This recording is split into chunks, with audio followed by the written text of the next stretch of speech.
I'm here with Vamadeva Igor Kufayev.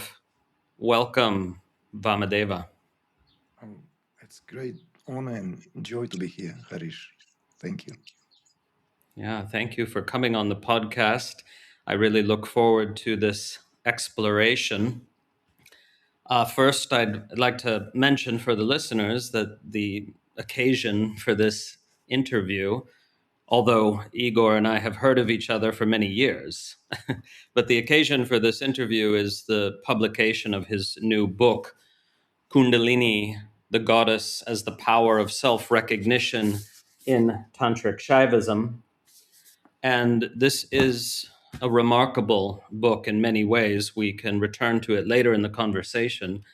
But just initially, I wanted to say it serves as a much needed antidote to countless misunderstandings, popularizations, commodifications of the teaching of Kundalini, and it's really a very effective antidote. It's rooted in the primary sources of the tradition that gave us the very word Kundalini, that of non-dual Shaiva Tantra, but also is deeply steeped in your direct experience of the unfolding of the process. And you exhibit great discernment in this book, and you help the reader develop more discernment as well.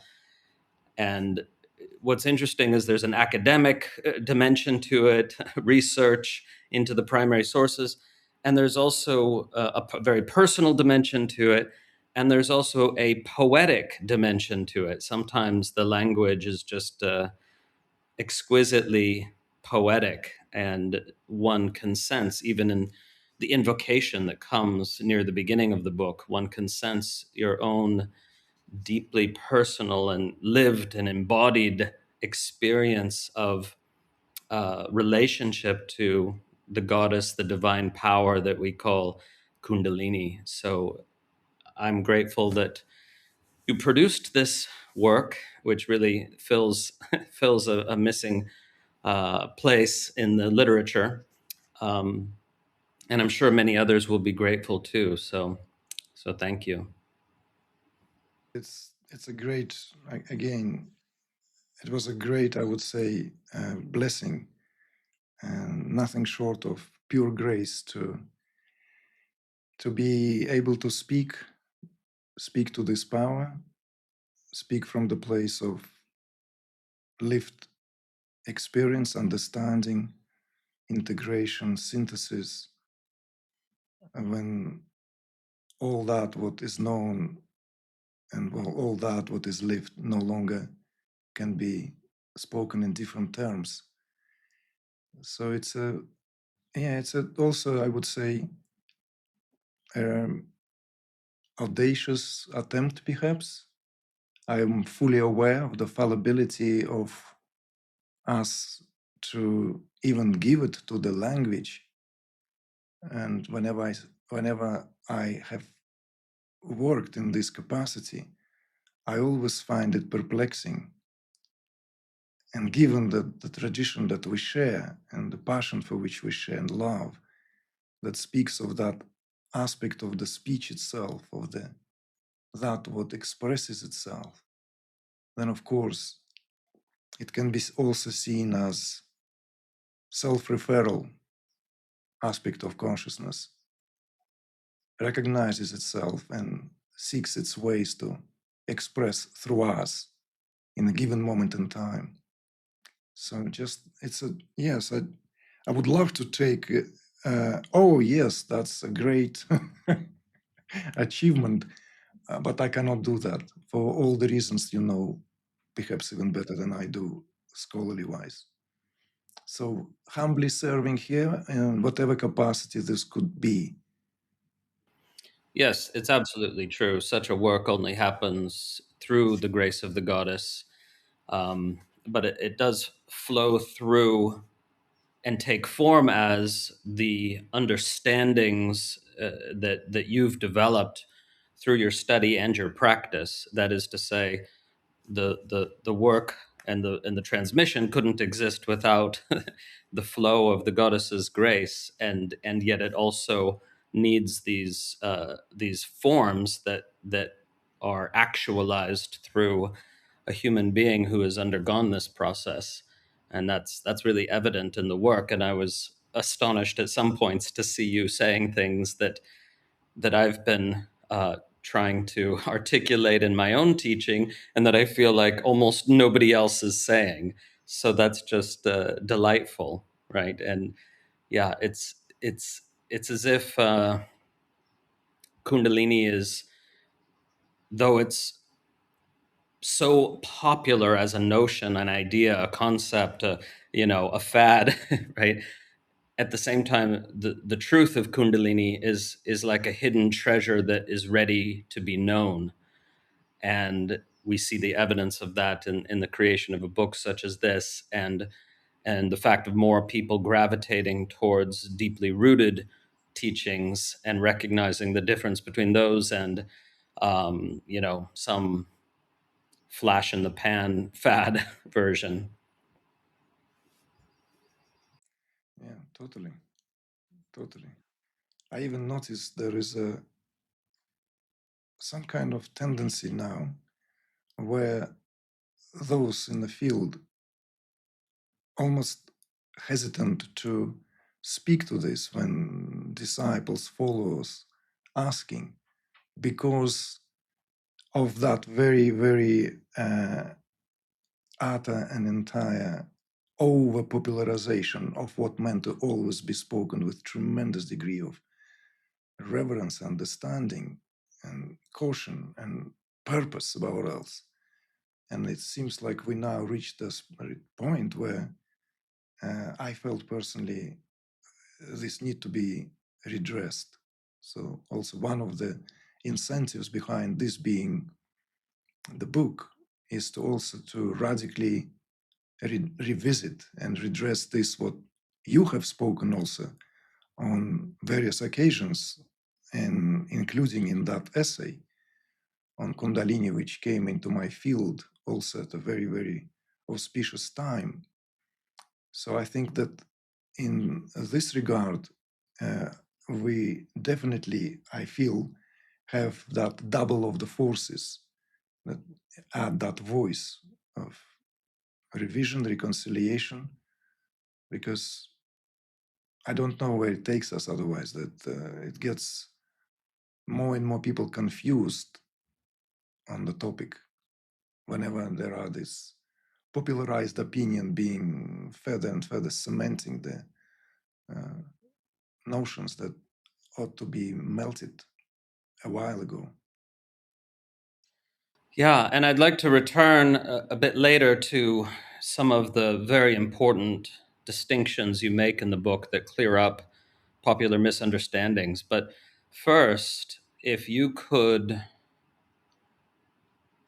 despite the difficulty in putting such things into language, if you could attempt to relate some form of narrative of your journey, your unfolding, which I guess began in the mid-90s, and sort of take us through with as much detail as you want the full arc of the process. Again, understanding that it's too much to try to encapsulate in a single talk, but to give us a sense of what happened to you, and perhaps mentioning how surprising or unexpected it was, or what you knew at the time, and then how you developed your understanding in tandem with this spontaneously unfolding experience.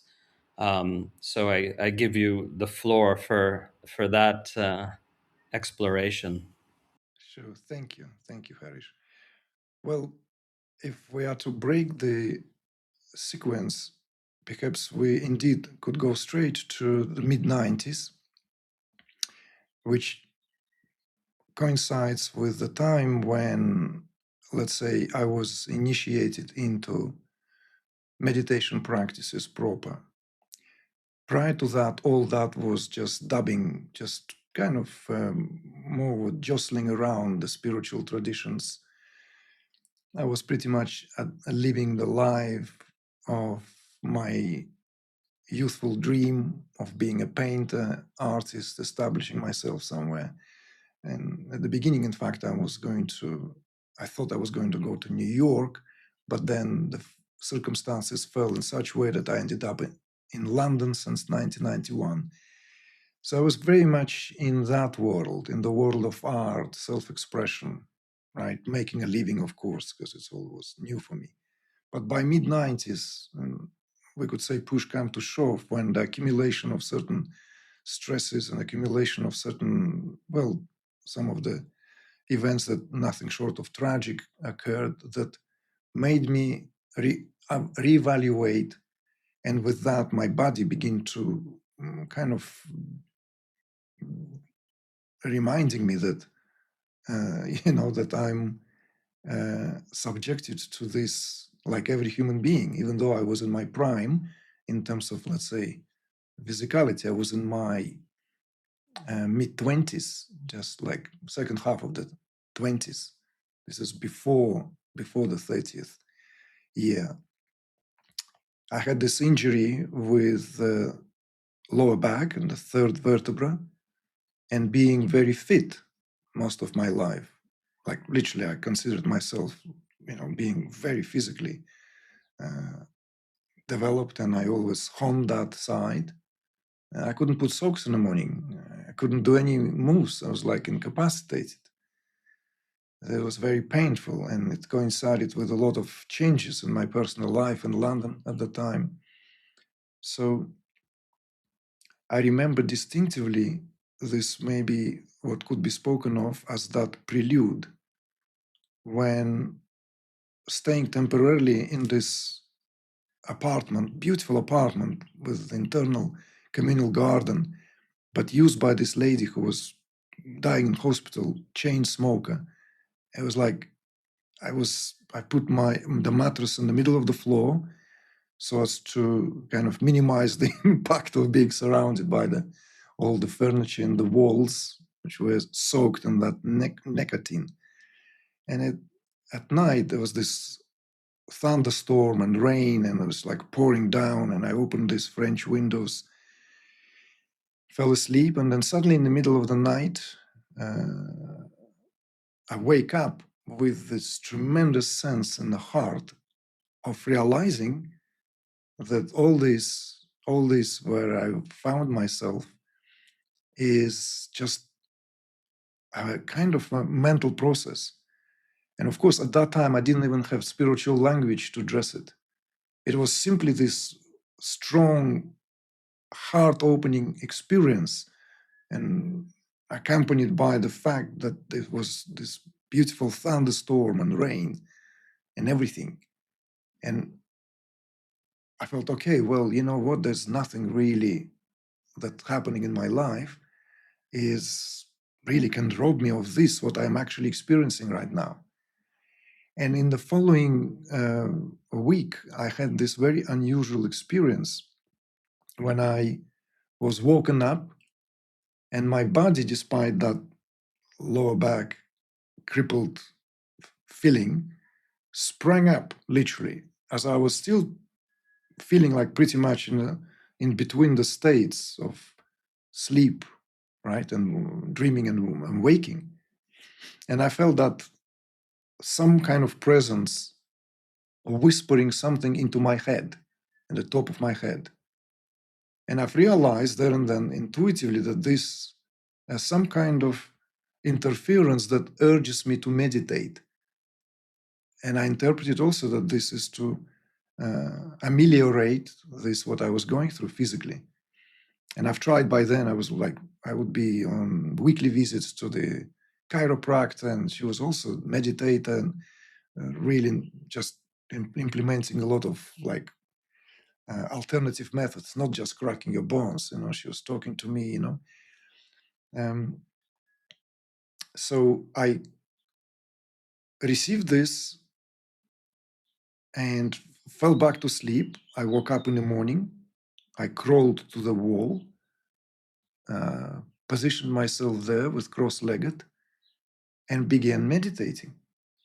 So in about 2 weeks' time, all these unpleasant, painful, agonizing sensations were gone.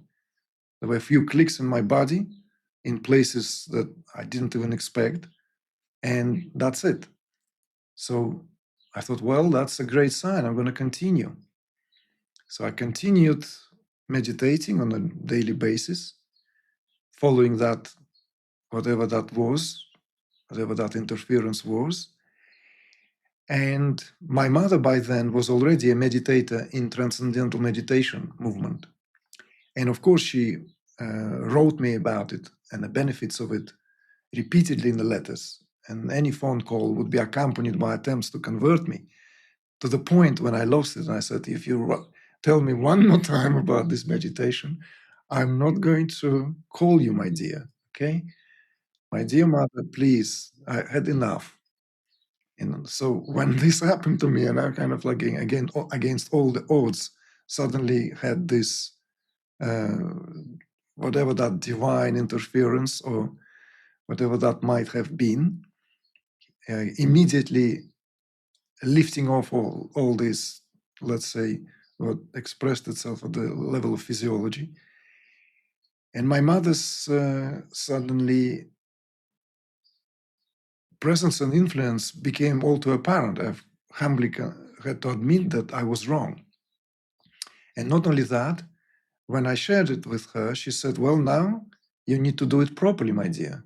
You need to be initiated into meditation, not just by some kind of whatever that was, but by a qualified teacher. And, she urged me to do that. So, and I agreed. And in one of my followed up visits to Uzbekistan, I went and I was initiated into just a regular TM.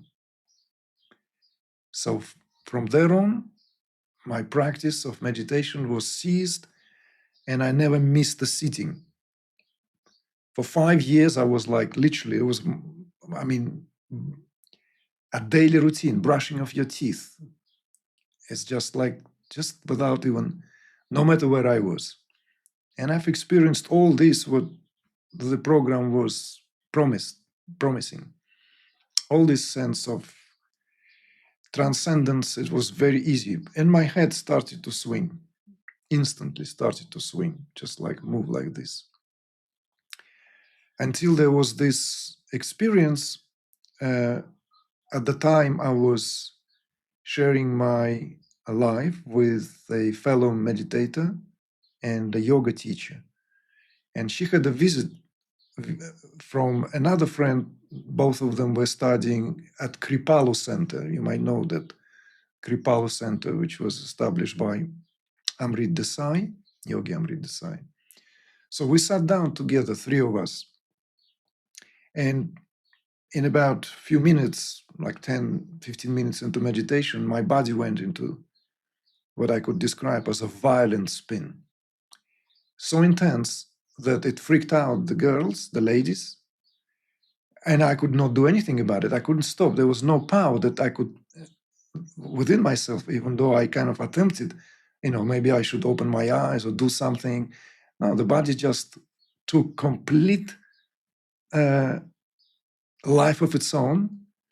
And only after, maybe I don't know how long it took, I was all quite, by then realized that I have to just give in to that. And maybe if I give in to that, then that would subside. And it got even more intense. I got all into sweats. And finally, the grip was released. And I just find myself in the most exhilarating place ever. There was this sensation, and the experience was literally as if I took Helium or like LSD or something. And I have to add that in my teenage years, I've dabbed with quite a few consciousness altering substances. So this was all familiar to me. This was nothing of the kind, because it combined in itself all the qualities, whilst at the very same time, what was really at that time surprised me greatly. is how it was at once extremely elating, exhilarating, whilst at the very same time feeling very present. You see, inevitably I'm using language now. At the time I did not have that language, so to me it was just felt at once that I'm unraveled, let's say, in space, whilst also fully present. And the body-mind coordination was one of those movies, you know, like if I drop some object off the kitchen top, I would catch it before it reaches the floor few centimeters.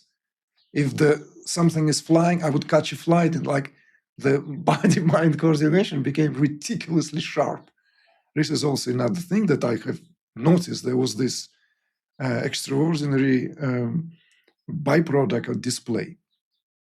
So with that marked the point, of course, all this was just like a kind of intro, and the real deal took place 5 years after, in the autumn of 2001, when I went to Uzbekistan yet again to attend TM-Sidhi program, again designed by Maharishi Mahesh Yogi in the 70s and widely introduced throughout the 80s.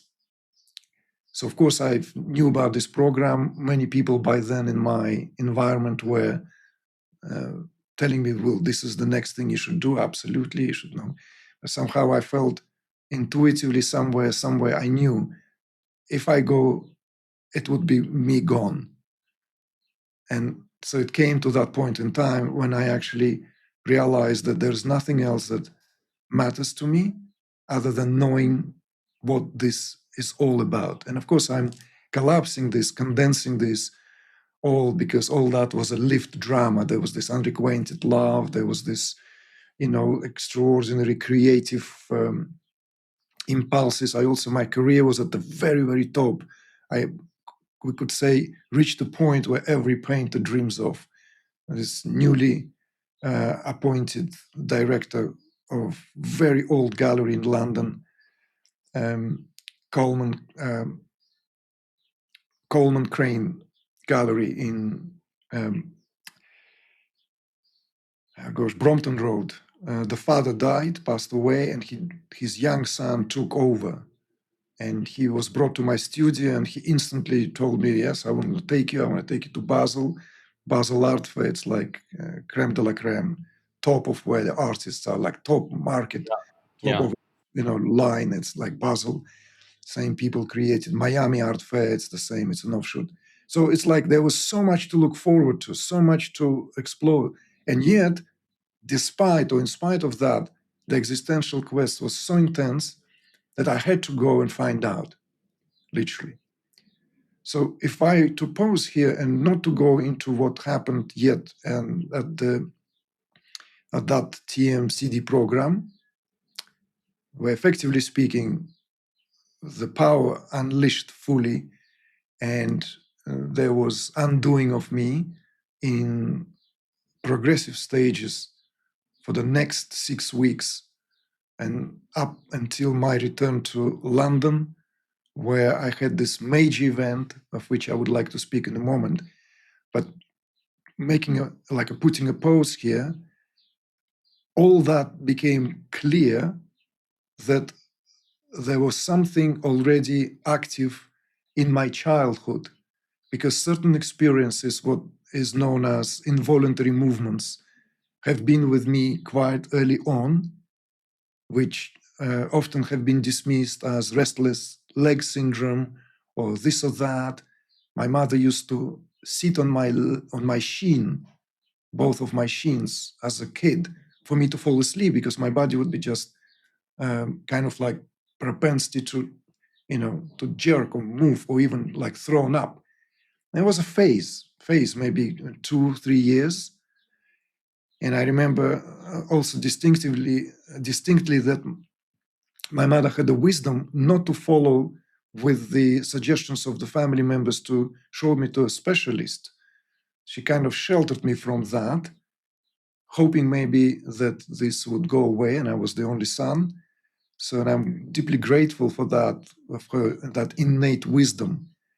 because it soon kind of, when the puberty kicked in and that age of, let's say, that the teenage with this acute and almost unbearable sense of exploding sexuality came, that the energy seemed to find its outlet into that, into the sexuality and creativity, because by then I was already an art student.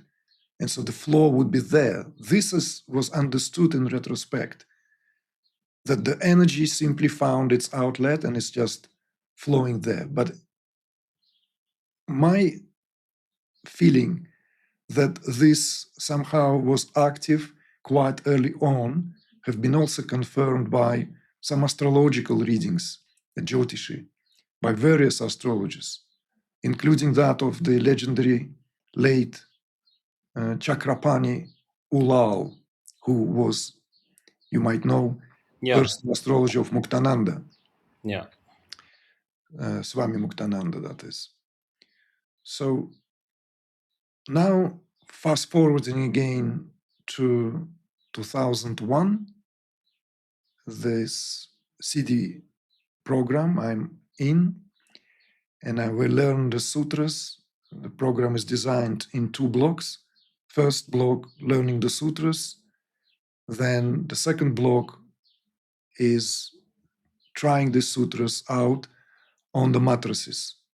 And these are selected sutras from the Patanjali Yoga, and culminating in what now I can reveal, because of course when we enter the program we all sign the disclosure, but it widely known, so there's no need to kind of like pretend that somehow I'm breaking great secret.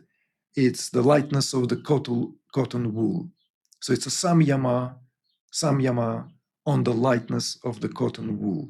So the culminating sutra, there are altogether 16 sutras, with the last one culminating in the lightness of the cotton wool, which we are then prompted or spontaneously begin to hop. You might be familiar or came across of this, right? That lots of polemics have been about it. Some people are critical, some people are overly enthusiastic, but somewhere between, we could say that this was, to me, and to my understanding and experience, an extraordinary program of facilitating these openings in a lot of people. And my experience, particularly in the whole area of post-Soviet Union space, because at the time it was already, Uzbekistan was independent country. I also knew people in the TM movement in Ukraine and Russia. It was phenomenal. Like 85% of the participants would have extraordinary display of movements, hopping, like so. What happened to me, though, I had to sit at the back because my chair was vibrating. I was making a lot of noise. So even on the chairs in this old rented school, the chair was just like tapping against the floor as I was sitting on it. I would have to ask the facilitator, can I just like stand maybe, because it's very difficult for me to sit.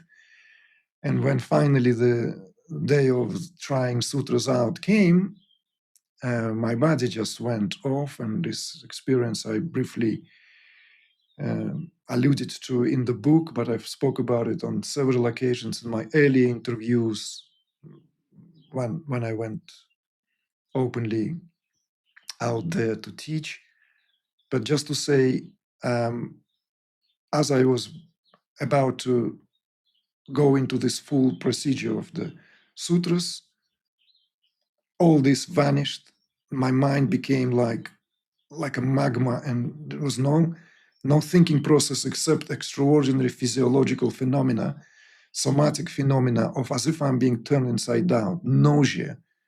It actually reminds me some of the training in the military when I was for 2 years in the Soviet Union, like some unpleasant sensations when you are in a rotating kind of like devices, and then it felt like as if I'm being trained for some space program.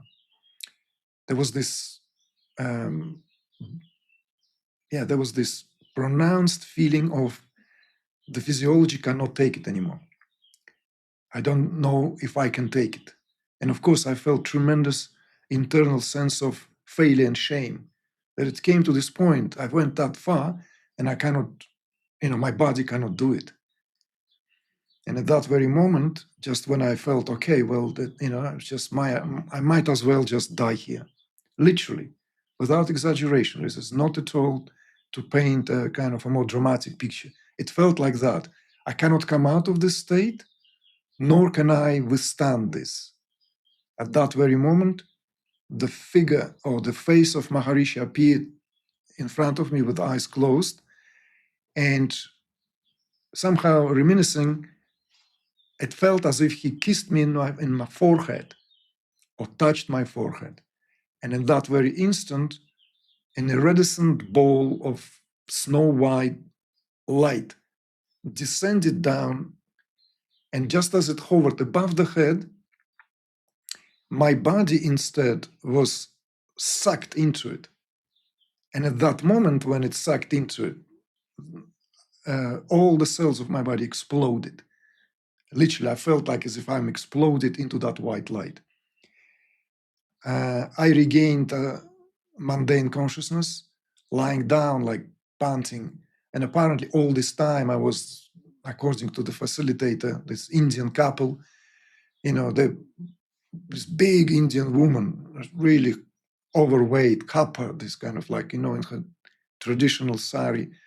She was just laughing and she was saying that she was trying to make sure I don't hit these old-fashioned radiators in the room, because it was a rented facility in the old Soviet Union school, right? Kind of like, so they had that. So your body was bouncing around all over the place? Totally, yeah. My body was like a ball bouncing around, and I don't remember it. All I remember, I was in that like completely dissolved state. So this was the beginning, I would say, of the process. Really the beginning, what marked the process. From there on, I've completed the program, and there was this increase in all this intensity, of course, and subtlety. I will mention a couple of experiences which were paradoxical and also at the very same time extraordinary in the sense of their, let's say, nature of how, although all this is supposed to be universal, and hopefully we can also touch upon the distinction between psychic and spiritual experiences proper, because I feel there's a vast field of misunderstanding of what people often assign to experiences where they are purely psychic experiences. But one such experience was very interesting when I was already in my mother's apartment, and I was just sit down already in bed, and just to kind of like do my before going to sleep off little meditation prayer, like which I had already a habit of. As I closed my eyes, my body like literally hopped a few times up in the air, and I kind of like extended my hands because I thought I'm going to bang myself against the wall that I faced. And then body became immobile, and I felt weightlessness, and as if I'm taking flight, literally flying somewhere. Not flying as a body or seeing my body flying, not those out-of-body experiences which I also had distinctively in my youth. So I already was familiar with that dislodging of between the koshas and how, let's say, this is experienced through spatial dimension, even like seeing the body and other bodies from some kind of above space. No, this was like literally I'm flying, but not as a body, just flying. And I'm flying towards nowhere but Mount Kailash.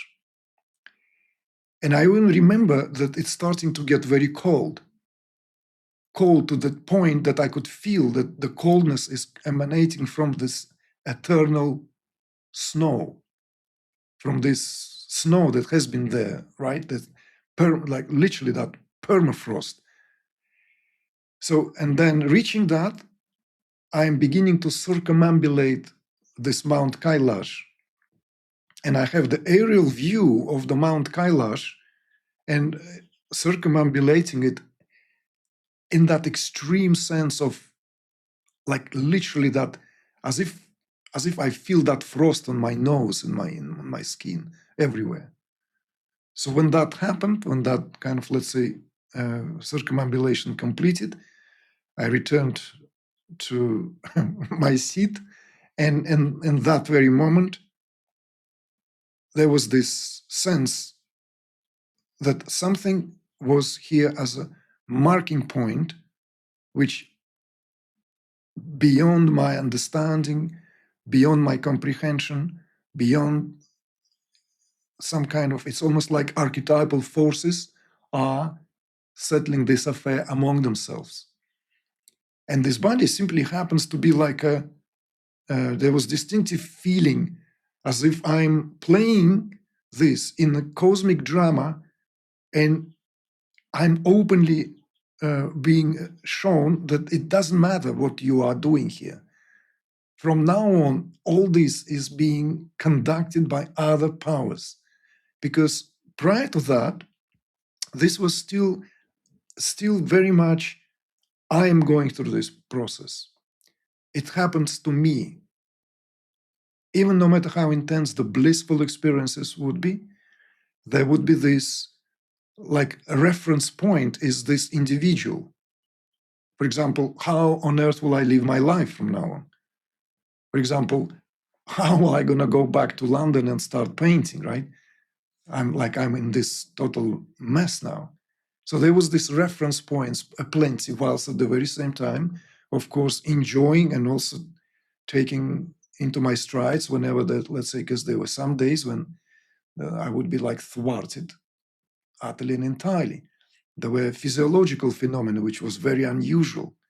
For example, I had almost stigmata-like on my left foot, which was not bleeding, but became enormously about size of a fist, blue, dark blue mark.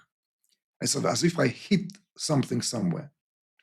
I've only found explanation to that later in Swami Muktananda's allusions when in one of his talks, in response to questions, he spoke about it and he calls it, it's a bite of a snake. Literally in the tradition, there is this being bitten by a cobra. He's responding to one young lady of Indian origin. In some of the earlier lectures, you might recall that. And I thought, oh, okay, that sounds very, very familiar, but that happened about a year from then. Yeah, and the left foot in particular is significant, and the left big toe is often what gets bitten by the snake if you have a dream that portends something about Kundalini. So that's very Exactly. interesting. Yeah. Yeah. Well, because also that's the circuit as well. So clinically, the sensation of true, let's say, activation is often experienced in the legs and down in the foot, in the left foot. And it would traverse and complete itself in the right foot. This is why in the yoga tradition, the right foot of a yogi or right foot of a master, of a guru, of the preceptor, is considered to be the seat of the holiest and thou. Particularly, of course, the right, the large toe. So because it completes the cycle, the circuit, which is in an anatomical sense corresponds to left large toe to the right large toe. At that time, of course, it was all unknown to me. So going back to that experience of Mount Kailash, it also gave me reassurance and some kind of psychological strength.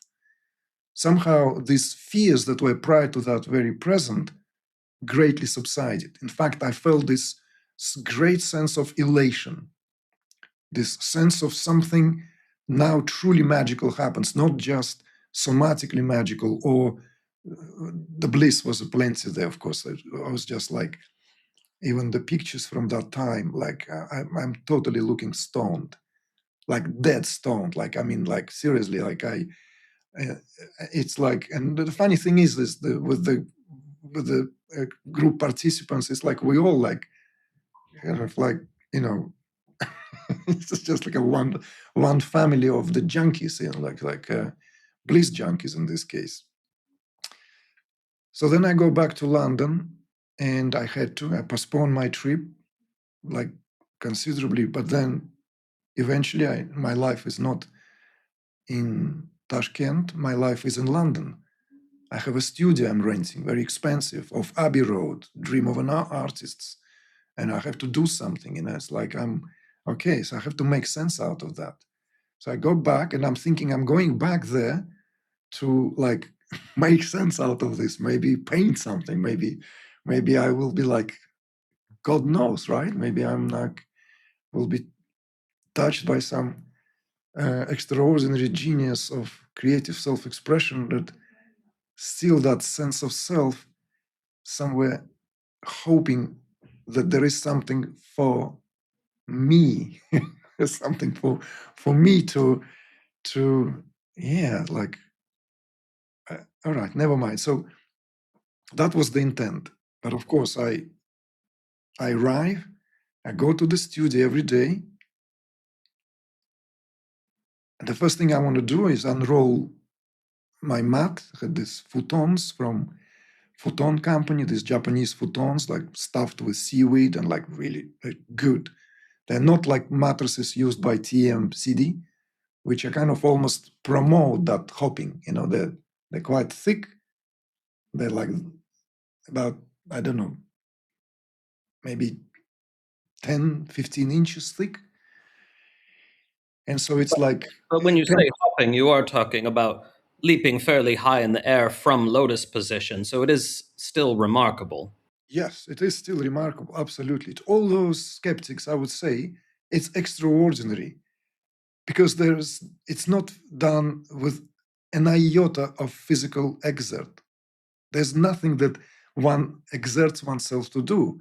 It comes at the point when the transcendent touches that, what now, if we are to, let's say, give a quick leap into the anatomy of the process, the conglomerate of that spaghetti junction, that most important bulbous place, khanda, right? That bulb. When the force touches that, then temporarily the sense of gravity is loosened. With that, of course, temporarily, what's most important is the sense of identity to the physical world is loosened. Not severed, this is very important, loosened.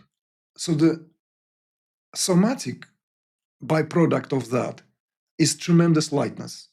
So of course, the genius of Patanjali is to capitalize on that, so as to promote that, hence that sutra, lightness of a cotton wool, which meant to be utilized as a repeated sutra to create the samyama, right? That samyama, that togetherness, that samyama of Dharana Dhyan Samadhi. So this togetherness of these limbs of yoga, which creates that final, let's say, unifying state, which in the Patanjali Sutra plays tremendously important role, because this is how a lot of things fostered, from CDs to, let's say, that final release, the Kaivalya.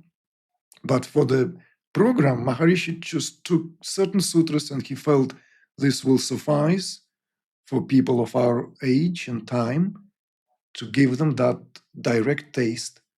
And of course, when that is experienced, it is experienced at once as an elated, blissful, and weightless state. And given one is in, let's say, in lotus, the body just naturally hops forward and upward. So, and at times, and I've observed this in our programs a lot, when the body would be just hopped up vertically, sometimes in sequence of these hops, very, very fast. It's like literally like boom, boom, boom, boom, boom, boom against the ground, and until it settles. So, And of course, as you know, this is important also in tantric sources. We've got the 5 classic kaula signs of mystical experience, and the second of those is udbhava, the jump or the leap, which could be more internal or could manifest strongly externally.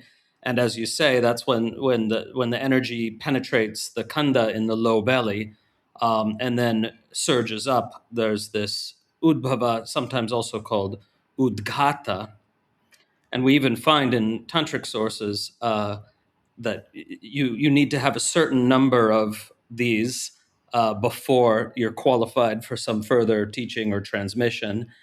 And so it actually occupies a much more important place in the tantric sources than for Patanjali, where it's listed as just one of many possible samyama experiences. yes, exactly. Very aptly brought up here. So yes, indeed, the Upava, which is the second of the 5-fold movements coming straight after Ananda, that sense, is often experienced in the context of the TM-Sidhi as one or conjoint event. So first is that elated sense, that bubbling sense of bliss, and immediately that upward movement, because obviously the force of one of the 5 pranas, the Udana, now pushes this itself up, literally that fountain-like, upward movement-like, and this is what is experienced. So just to this kind of like expanded response, because I'm glad that you make that an important footnote both about the Upava and prior to that, because some people are very skeptical about what's the point of all this hopping, isn't it all about sitting like a sphinx and just, like a rock? And the whole point here is that we need to view meditation in its multi way of how there are different meditative practices. Literally, there are meditative practices that are just to settle the mind, and that's what majority of people are introduced to, initiated to, or have experiences of. It's like that bread and butter, that really, I call it often mental hygiene, right? But then meditation progresses, of course, into a variety of ways, and that 5-fold, let's say, movements, right, that are so important in the Kaula system in Tantrism, that signifies and literally gives that full sequential unfoldment. So, not sure if I can pick up the thread exactly. Well, yes, I'm back in London. I sit down. I thought, okay, I'll sit a little bit, and then I'll end up sitting 2 hours. So I sit 2 hours, and then I will be absolutely bereft of any creative impulses to do anything. I'm exhausted. I'm literally depleted, right? And I realize that all this now is serious, Harish. I realize this is not addition into my life. If I had glimpses and insights at the time when it happened, that this is an addition to my life. This is something happened and my life will become richer. At this point, I had this sudden, and I'm not gonna lie, and I'm not gonna say, I will say it as I experienced it there and then. It was utterly terrifying. It was utterly terrifying to the bone, to the marrow, because I've realized that my life as I knew it is finished. Unless there is something like a plan B of running back into the forest of samsara, as Osho once declared, like he used to say, this is a funky way, right? People come to the cliff, right, to jump into the void. They look down and full of beans, but then, ooh, no, I better go back. So, but there was no choice for me. Yeah, if Kundalini has truly gotten hold of you, you can't even when you try. No, that's exactly what I want to convey here. That it's nothing to do with my being courageous, with me being this, with me being that. It's nothing to do with what I summoned up. All this is maybe felt at some point, maybe gave me that satisfaction of like even tickling sense of pride. At that point, it was like literally goddess showed her face in a terrifying manner of this is it. This is real. You better realize that the sooner you do, the better off you are. Period. I have a very short message. I don't have much time to waste. Pull your act together. Like that. So, of course, And it's this shocking realization that your life is not about you. exactly. Yes, it's shocking. And I have to also add, at that time, is not yet liberating. So if anyone thinks that, oh, yeah, that's a gamble, so just jump on that bandwagon and you are there and then freed of all the, let's say, what yet to be an arduous journey for the coming years. No, this was just that terrifying moment of realization. And of course, what happened from there on is pure science of yoga. This is where the true yoga began. This is what made me realize how beautifully, symmetrically, and congruently all this is structured. Because when I realized that terrifying moment of realizing that it's no longer what I want to do, it will do itself. And I'm here literally witnessing this process, which puts me face to face with that diplopia begins to make that move towards reconciliation of that what I've considered myself to be the world, everything. And from that moment on, of course, that whole process of yoga began. So I would go to my studio not to paint, but to do sadhana. So this was initiation now into yet an next phase where the sittings were really the very, very core of what my day would be comprised of, and everything will be tending to that, literally tending to that, propping myself, being able to tend to myself in a variety of ways, and of course that unleashing of intuition, tremendous degree of intuition was a blessing because this is where later learning it is post factum showed me again, humbled at the very same time, humbling me in terms of what really is at place, what took place and what is now playing itself out. Whilst at the very same time, how integral the nature of that yoga is. From down to small little details like profuse sweating, if prior to that I had a towel next to me because I was like, I would be like this sweat would be pouring from all my pores. Like literally, I would have to like dry myself up. And it's still winter, and I'm sitting with the window open in London with a naked torso because it's no point to wear anything. Instead, I feel this sweat ought to be rubbed back into the body intensely. And it is indeed part of what is the curriculum of yoga procedure because this sweat is extremely, extremely rich in minerals. It's rich in minerals and it's rich in all this what sustains the body at the time. And of course, we can touch upon here a lot of aspects of the body becomes this kind of self-contained biological lab, down to what to eat, when to eat, what to do, what not to do, all on a level of pure intuition.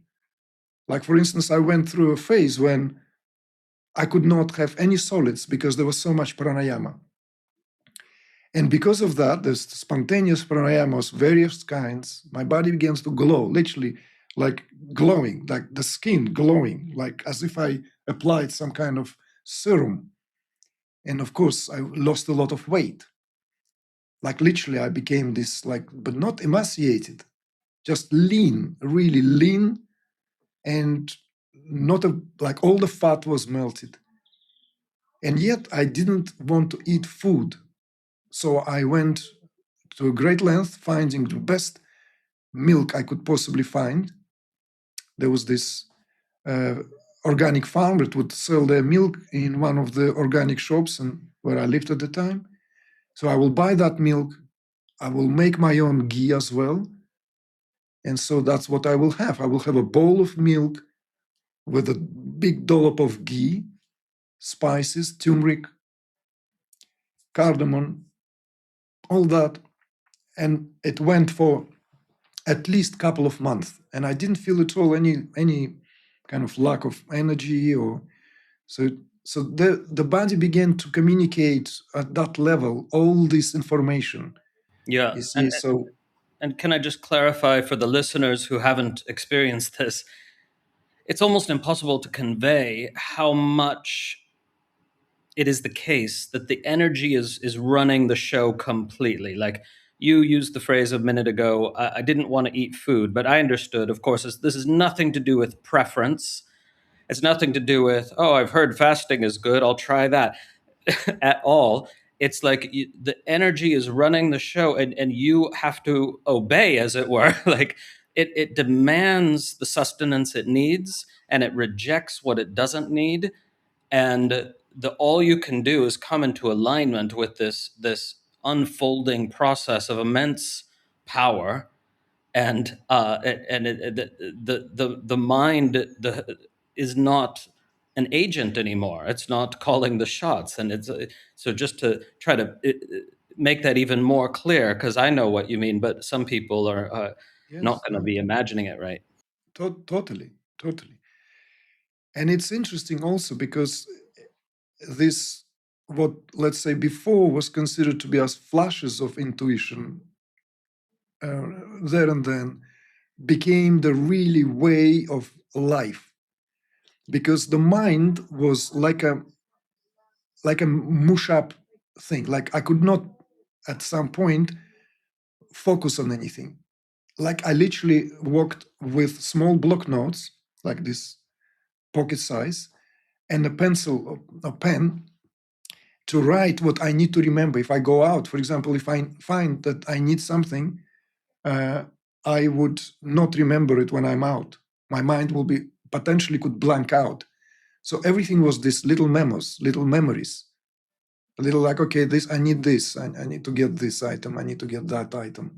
Okay, so I didn't even want to strain my memory. And in any case, the mind would be in this place of suspense.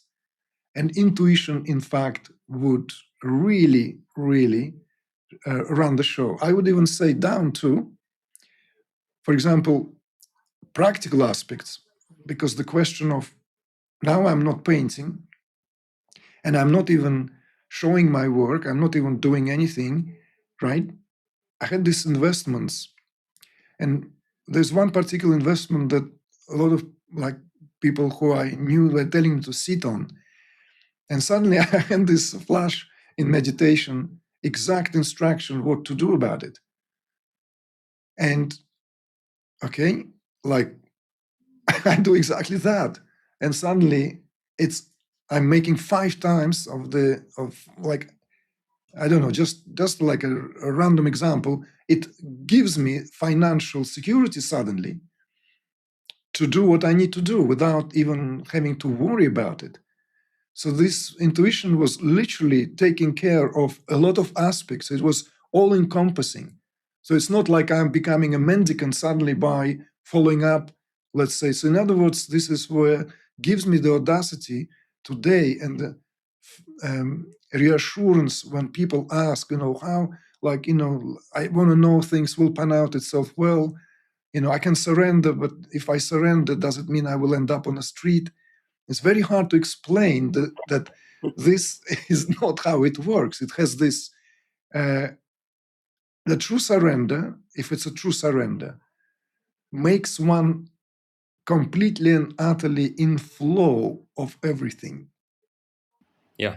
Whereas anything that is bargain-like or a deal-like or negotiation-like only reinforces that separateness where we feel as if we are to apply tremendous effort.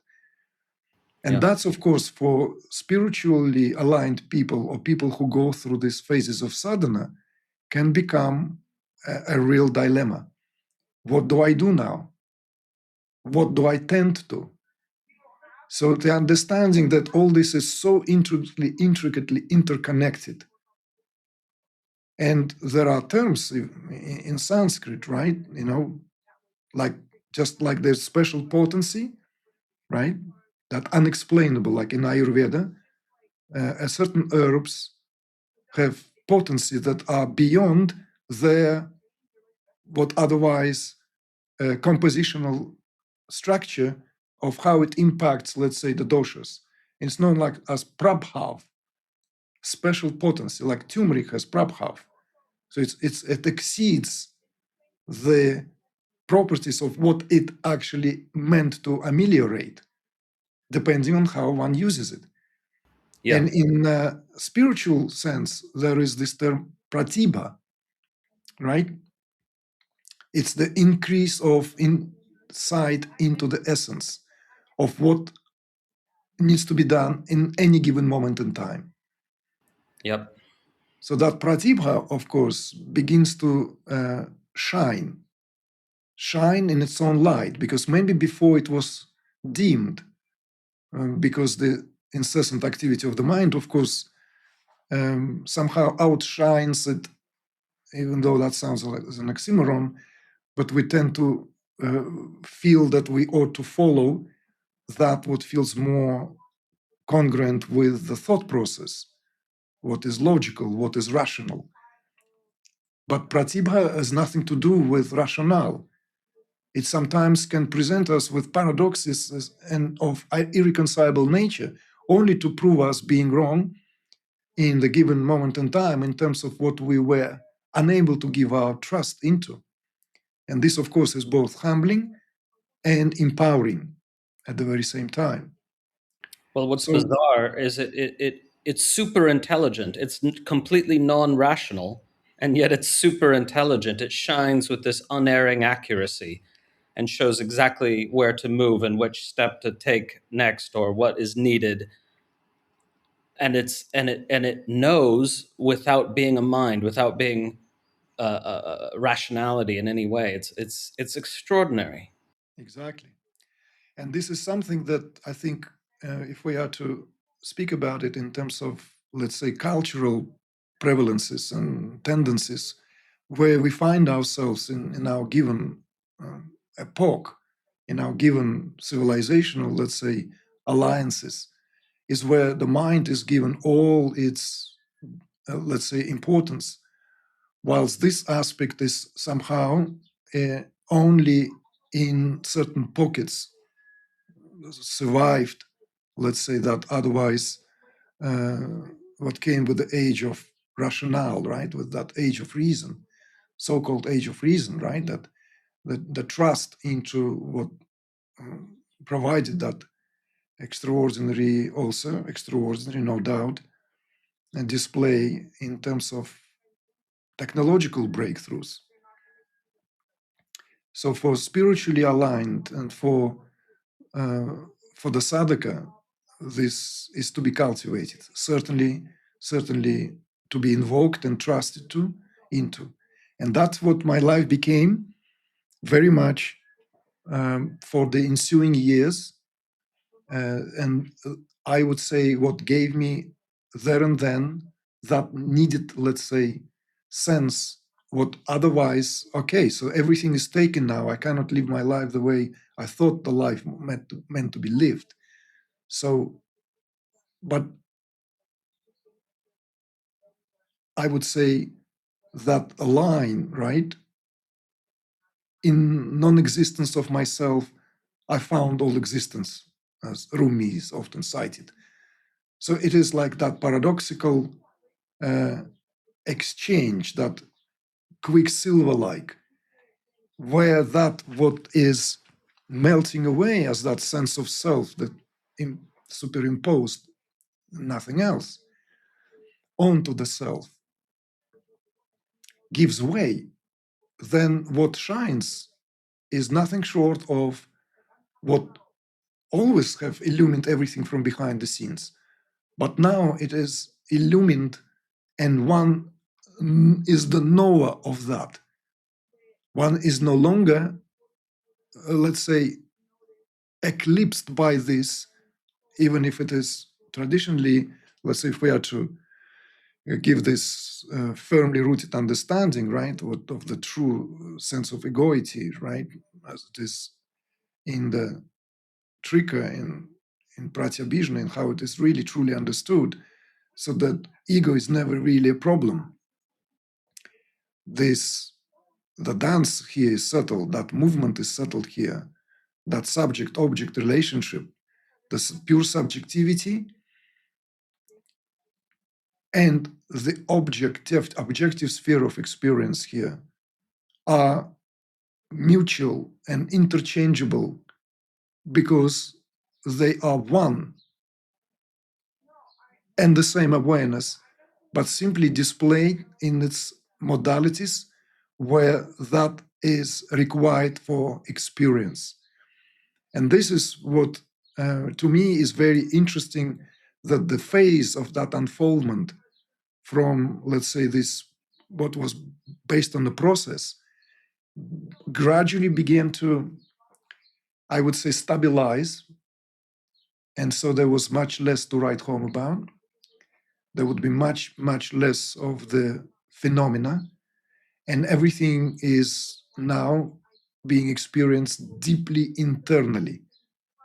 That what I often refer in my own work as the phase of refinement of perception, where the templates are being accessed in the meditation, where the literally access to the tattvas, where all this what embeds the senses with the power, and what recognizes in this world of objective phenomena gains its provenance, begins to be experienced internally without the aid for an external object.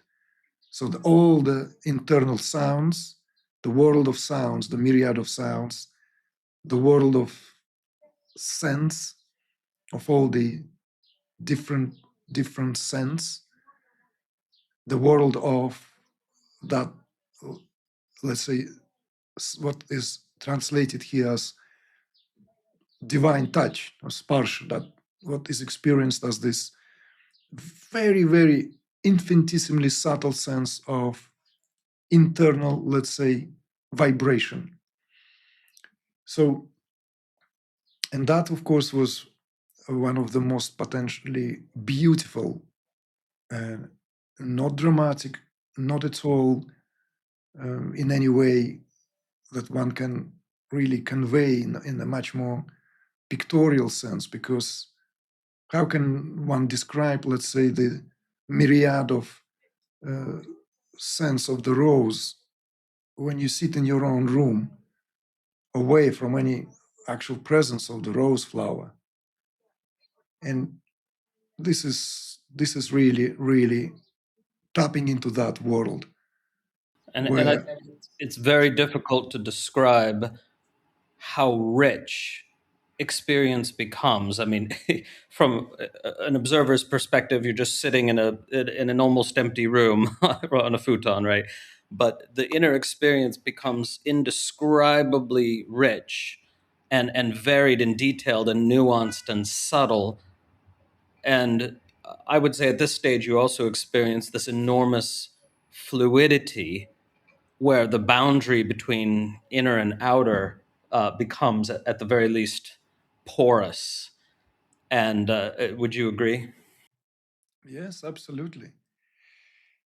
And I would say that also this had, again, phases, distinctive phases. One phase, or the phase of, let's say, these internal experiences drew a certain veil over the world of objective phenomena. I would say at times a literal veil.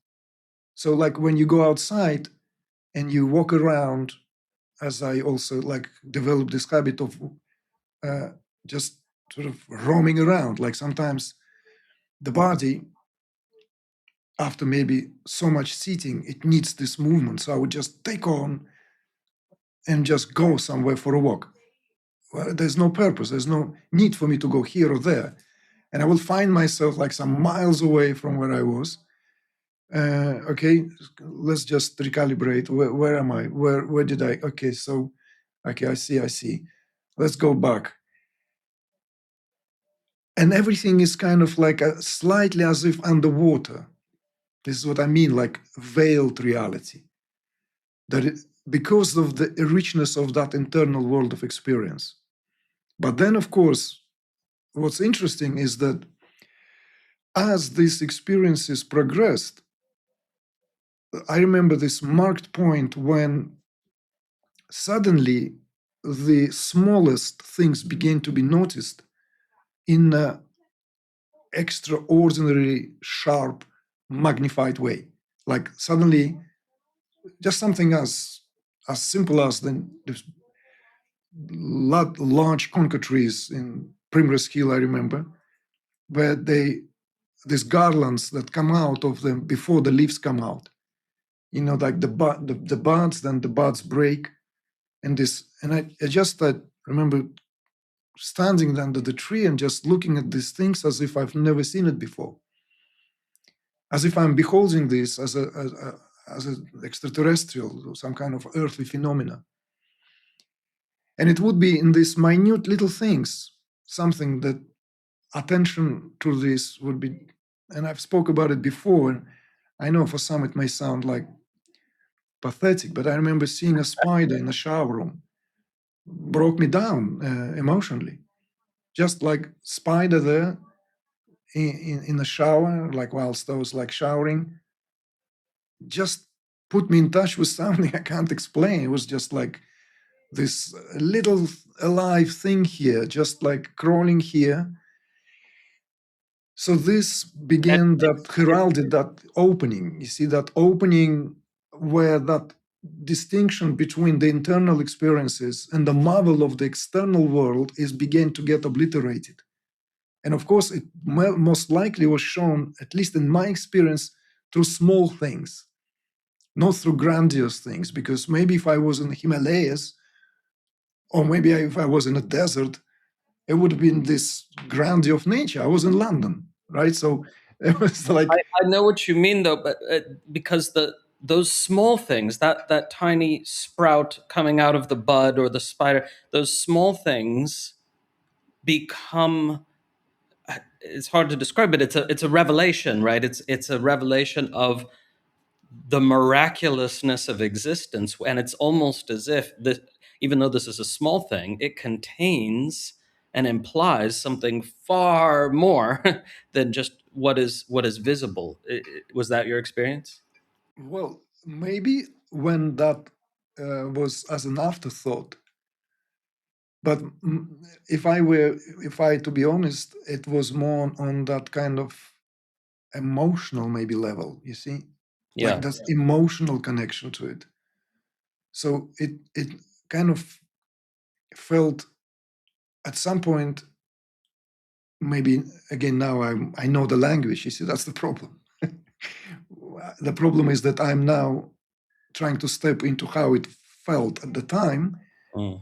when I did not have the language. Now I have the language, so it's tapping into the richness of these various rasas. If I had to give it a retrospective now overview. So one experience could maybe invoke that rasa, rasa of like love, connection, eroticism, that amorous sense. Another is more of the humility, that piety, right? That kind of compassion, You see that like the fragile life of a spider, who, like, if I don't like spiders, he'll be smashed. He, like, spider is here. It's not his domain. Like, he'll be washed down the, black hole. Like, it was that rasa. You see that? And at other times, there would be a rasa of valor, right? I remember like this, for example, I would feel extremely courageous for no real apparent reason. I would feel just like feeling, right, yeah, I can just ride a horse somewhere, like this was this kind of almost re-entering the context of human experience, but coming out from somewhere where that literally is re-entering, because I don't want to underestimate how profoundly severing that was in the, let's say, that phase of the sadhana, how things were literally at some point had to gain that sense that this material existence, this world, doesn't really matter. I had to really know that to give myself to sadhana, not on intellectual level, that I'm going to gain something from it. It had to be a lived experience of value that coming from a true evaluation of that, and it cannot be falsified, it cannot be forced, it cannot be intellectually imposed. So, and now re-entering that, of course, I could say also kind of began to give these jewels of insights of what actually human being might be. See? Yeah, yeah. Yes. Yeah, I totally get what you mean about the rasas, and there's also almost like a psychedelic quality that is present at this stage, right? Because you're utterly captivated. The little thing is fascinating. It's a whole world unto itself. Now, but to move on from that, was there how would you describe the rest of this particular arc? And are you someone who would say that there's a definitive conclusion to this process, even though, of course, consciousness is ever unfolding more of itself, and awakening can go ever deeper? But what was the rest of this arc for you, and did it come to a sort of culmination in some way? All right. So, well, first, maybe what's important here is that at that very time, I also developed ferocious appetite for knowledge. Literally, that comparison, knowledge as food. So, like, literally, if you don't feed yourself, you go hungry. You become famished. Like, literally, that this was not just, oh, I'm curious about it. Oh, I don't know, I kind of find out now. No, it was, again, propelled by this same sense of intuition. I would go to this largest bookstore in London on Shaftesbury Avenue, Watkins, which has been there for a couple of centuries, and spend hours on end looking for the right book. And of course, they had tremendous, always collection of books. I would just sit there and literally read excerpts from the books before I would purchase something. This is how the play of consciousness of Muktananda fell into my laps, literally, not metaphorically. It actually fell on my shoulder from the book shelf as I was pulling something else.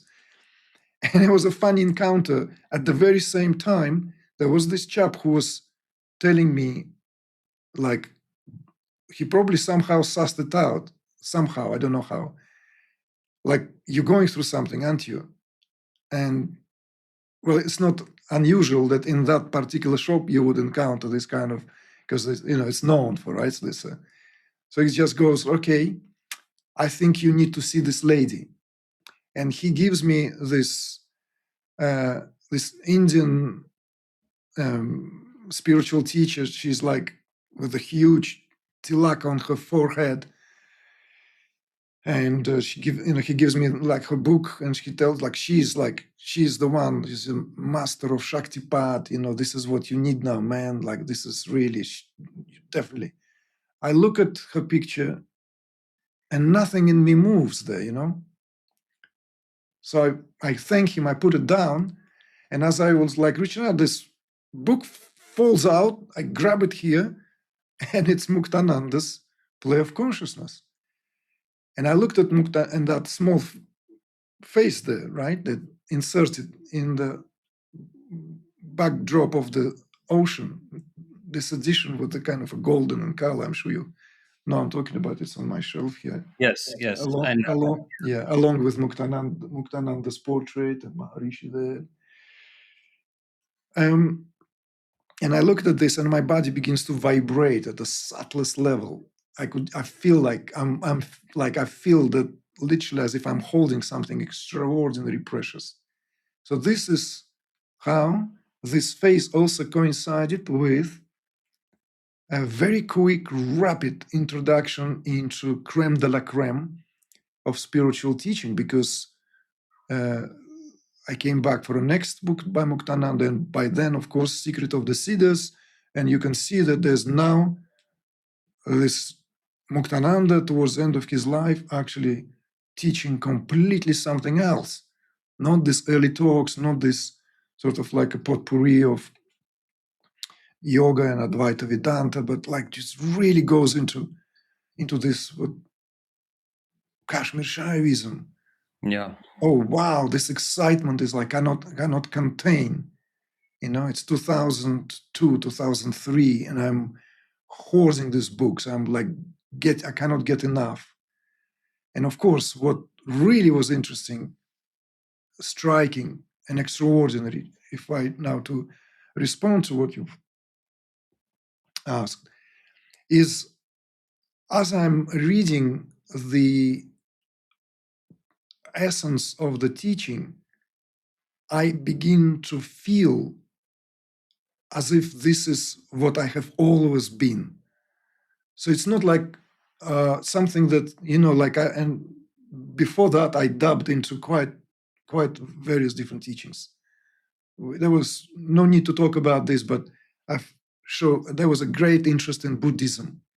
And I always admired that kind of like, even the figure of a Buddha was always like, and level of feeling Christ's story has always been very, very strong as well in, not Christianity, but literally that Christ, that even as a painter, a certain, let's say, something, it was very, very, very moving, deeply moving. Of course, being born in Uzbekistan, Sufi. But there is something about the expositions and the emphasis that made me feel literally this is really how I here understand life. And more so, this may sound a bit self-complimentary or what have you. It felt as if this is the teaching by which I lived already without knowing it. It had that strong sense of all-embracing quality. And of course, being a painter, that aspect, once I touched this, let's say some of this, at that time, just like nuggets of Abhinavagupta's, right, glosses on the Natya Shastra of, this was like a revelation of a lifetime. There was nothing in the world of esoterics, nothing in any philosophy that could come close in terms of how it all sits together. So, of course, sharing it with you is preaching to a choir, kind of. So this realization, of course, is where it's not going to be possible for me to say this, of where these personal realizations and recognition of the value of the teaching begins and ends. I have to be very honest about this, because it's like the philosophy itself already has such an extraordinary completeness to it that, of course, now that I, at some point when I came out, let's say, and made it a conscious act, you would probably like to know. And when I first was invited to the Science and Non-Duality, I already made it my business to bring at least some of the basic tenets of Tantric Śaivism from get-going, from the very first time when Ricardo invited me to take part on the panel in 2012. We were still based in Costa Rica, because the original guy, Timothy Conway, who was a TM, got sick, and together with John Hagelin, who was at the time leader of the TM movement in the United States, and Mark McHugh, one of the TM teachers from Vancouver, monitored by Ricardo and myself. So the four of us on the stage and the three of us as the panel. I thought, well, we had very little time to prepare for it. And Rick invited me and then broke it down that, well, this is how Timothy Conway envisioned the panel. We already had it all worked out. Like, just chime in, just join in. And I'm like, I'm sorry, if I'm here, I cannot do that. It has to resonate within. And in a bizarre way, this whole, let's say, the very, very, the very basic tenets, the seeing and seeing, right? That like I thought, let's just start with that. Let's start the panel. And John Hagelin really liked that, because to him it was very close to the Samhita of Rishi Devata Chandas, the Vedic curriculum, which Maharishi Mahesh Yogi taught. So it was like very, very like a smooth transit, and we were true to the original intent of that panel, which was already in the program anyway, whilst at the very same time speaking to this from that angle which I myself brought. And Kashmir Shaivism at that time, Harish, was still a novelty. It was still like, there was no, like, for example, well, I don't want to go into this kind of like, this is more like a, doesn't matter, but it was still a novelty. But in a matter of the following 3-4 years, there was this explosion. You probably remember that, right? Like by the year 2015, 2016, like I could see that people started adding, right, Kashmir Shaivism to their curriculum, to their biographies a lot, for all the reasons. Some of these reasons were justified. At other times, it's just simply felt that, okay, so this is a new fad. This is becoming fashionable. Of course, that I've realized much later how important to draw the distinction, because so many people, I will just tell you, just between us, if we were just jumped on the bandwagon because it felt like, oh, that's great, philosophy to indulge, finally, like, like somehow it was just totally taking the wrong end of what this is about. But as that kind of prolonged maybe response to, I would say that it will be hard for me to distinguish realizations from what the teaching communicates. So therefore, I would humbly consider myself someone who simply taps into the flow of that, right, of that river of tradition. Yeah, and I think it's important to acknowledge that this spontaneously unfolding Kundalini process, which is so all-encompassing, which is energetic and physical and psychic and everything, right? It has an innate intelligence to it, and the process doesn't equally align with all the traditions in the world, right? It aligns with some better than others, and so it's no surprise that it aligns extremely well with Tantric Śaivism, which is the tradition that coined the term Kundalini, right? And that was the first to articulate about it in such detail and depth.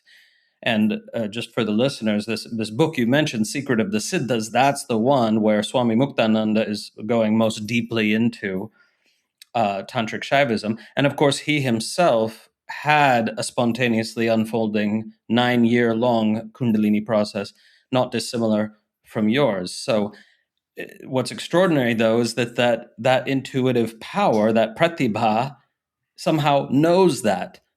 Here's the book. I'm dropping it on your shoulder. You know, it's inexplicable and mysterious, but it gives us that beautiful sense of wonder at the mysterious workings of the pattern, which has this innate intelligence in it somehow. Yes, absolutely. Absolutely. And to maybe just to give it like, if I were to push to like, what was that arc? So the arc here was that this all really is becoming fully human. So in other words, human being here is not a skin to discard. Right. It's not the shell. Once we realize the kernel that to be discarded, this is not an analogy of an almond. But paradoxically, that what contains, the very container here is as precious. And that's what the beauty to me of that what communicated in so many ways, in so many extraordinary ways, because after all, Tantric Śaivism has these various doctrines and they're not all the same. And the Spanda has one emphasis and Pratibhā another, and Krama yet another. The beauty of this is that mutual recognition of the value of human life, which to me became so clearly the message in the vacuum of ideology that we find ourselves, including within the, I would say, most spiritually, let's say, aligned communities, where that human aspect is discarded, repeatedly has been discarded as this, under this pretexts, discarded, sidetracked, meant to be seen through, meant to be literally devalued. Whereas here it is celebrated for all the right reasons, to which we yet collectively, truly come close to appreciate fully. So, in other words, the drama of being a human, this embodiment, is now we could see in our given day and age gains its importance more than ever, perhaps, because we have, and we're now fully faced with the limitations of how this or that religion tries to solve this human condition and human drama in the light of, let's say, where we find ourselves, which also cannot be seen independently from how consciousness expresses itself, obviously. Yeah, beautiful. So would you say that the ultimate fruit of real Kundalini awakening is the ability to live fully human? I don't know exactly how to say it, because there's two elements, right? We experience the depth of our nature, we experience the transcendent absolute, but then somehow the process arcs toward this incredibly simple and yet beautiful and miraculous thing of living fully human, which of course the vast majority of humans aren't, because they're living inside their identity constructs, they're living in their mind world. And that's why the Kundalini process has to deconstruct the identity utterly, right? And totally obliterate all the mental constructs about meaning, because those are actual obstacles to being fully alive, to allowing the divinity to become its full humanity. Would you agree with that, or how would you say it? Yes, I could sign up for that. I can sign up under that. I would just add that the very dynamic creative tension here, let's say, between what is exemplified here as Shiva expresses itself or himself, so that this universe of forms and phenomena becomes the possibility of knowing itself, is mutually inseparable. And the most extraordinary aspect that it's not in, as far as my understanding goes, there is no point where we can speak of something prior to, in a sense of what awareness here represents in its relation to self-awareness. So that creative tension is experienced everywhere, at every strata of creation.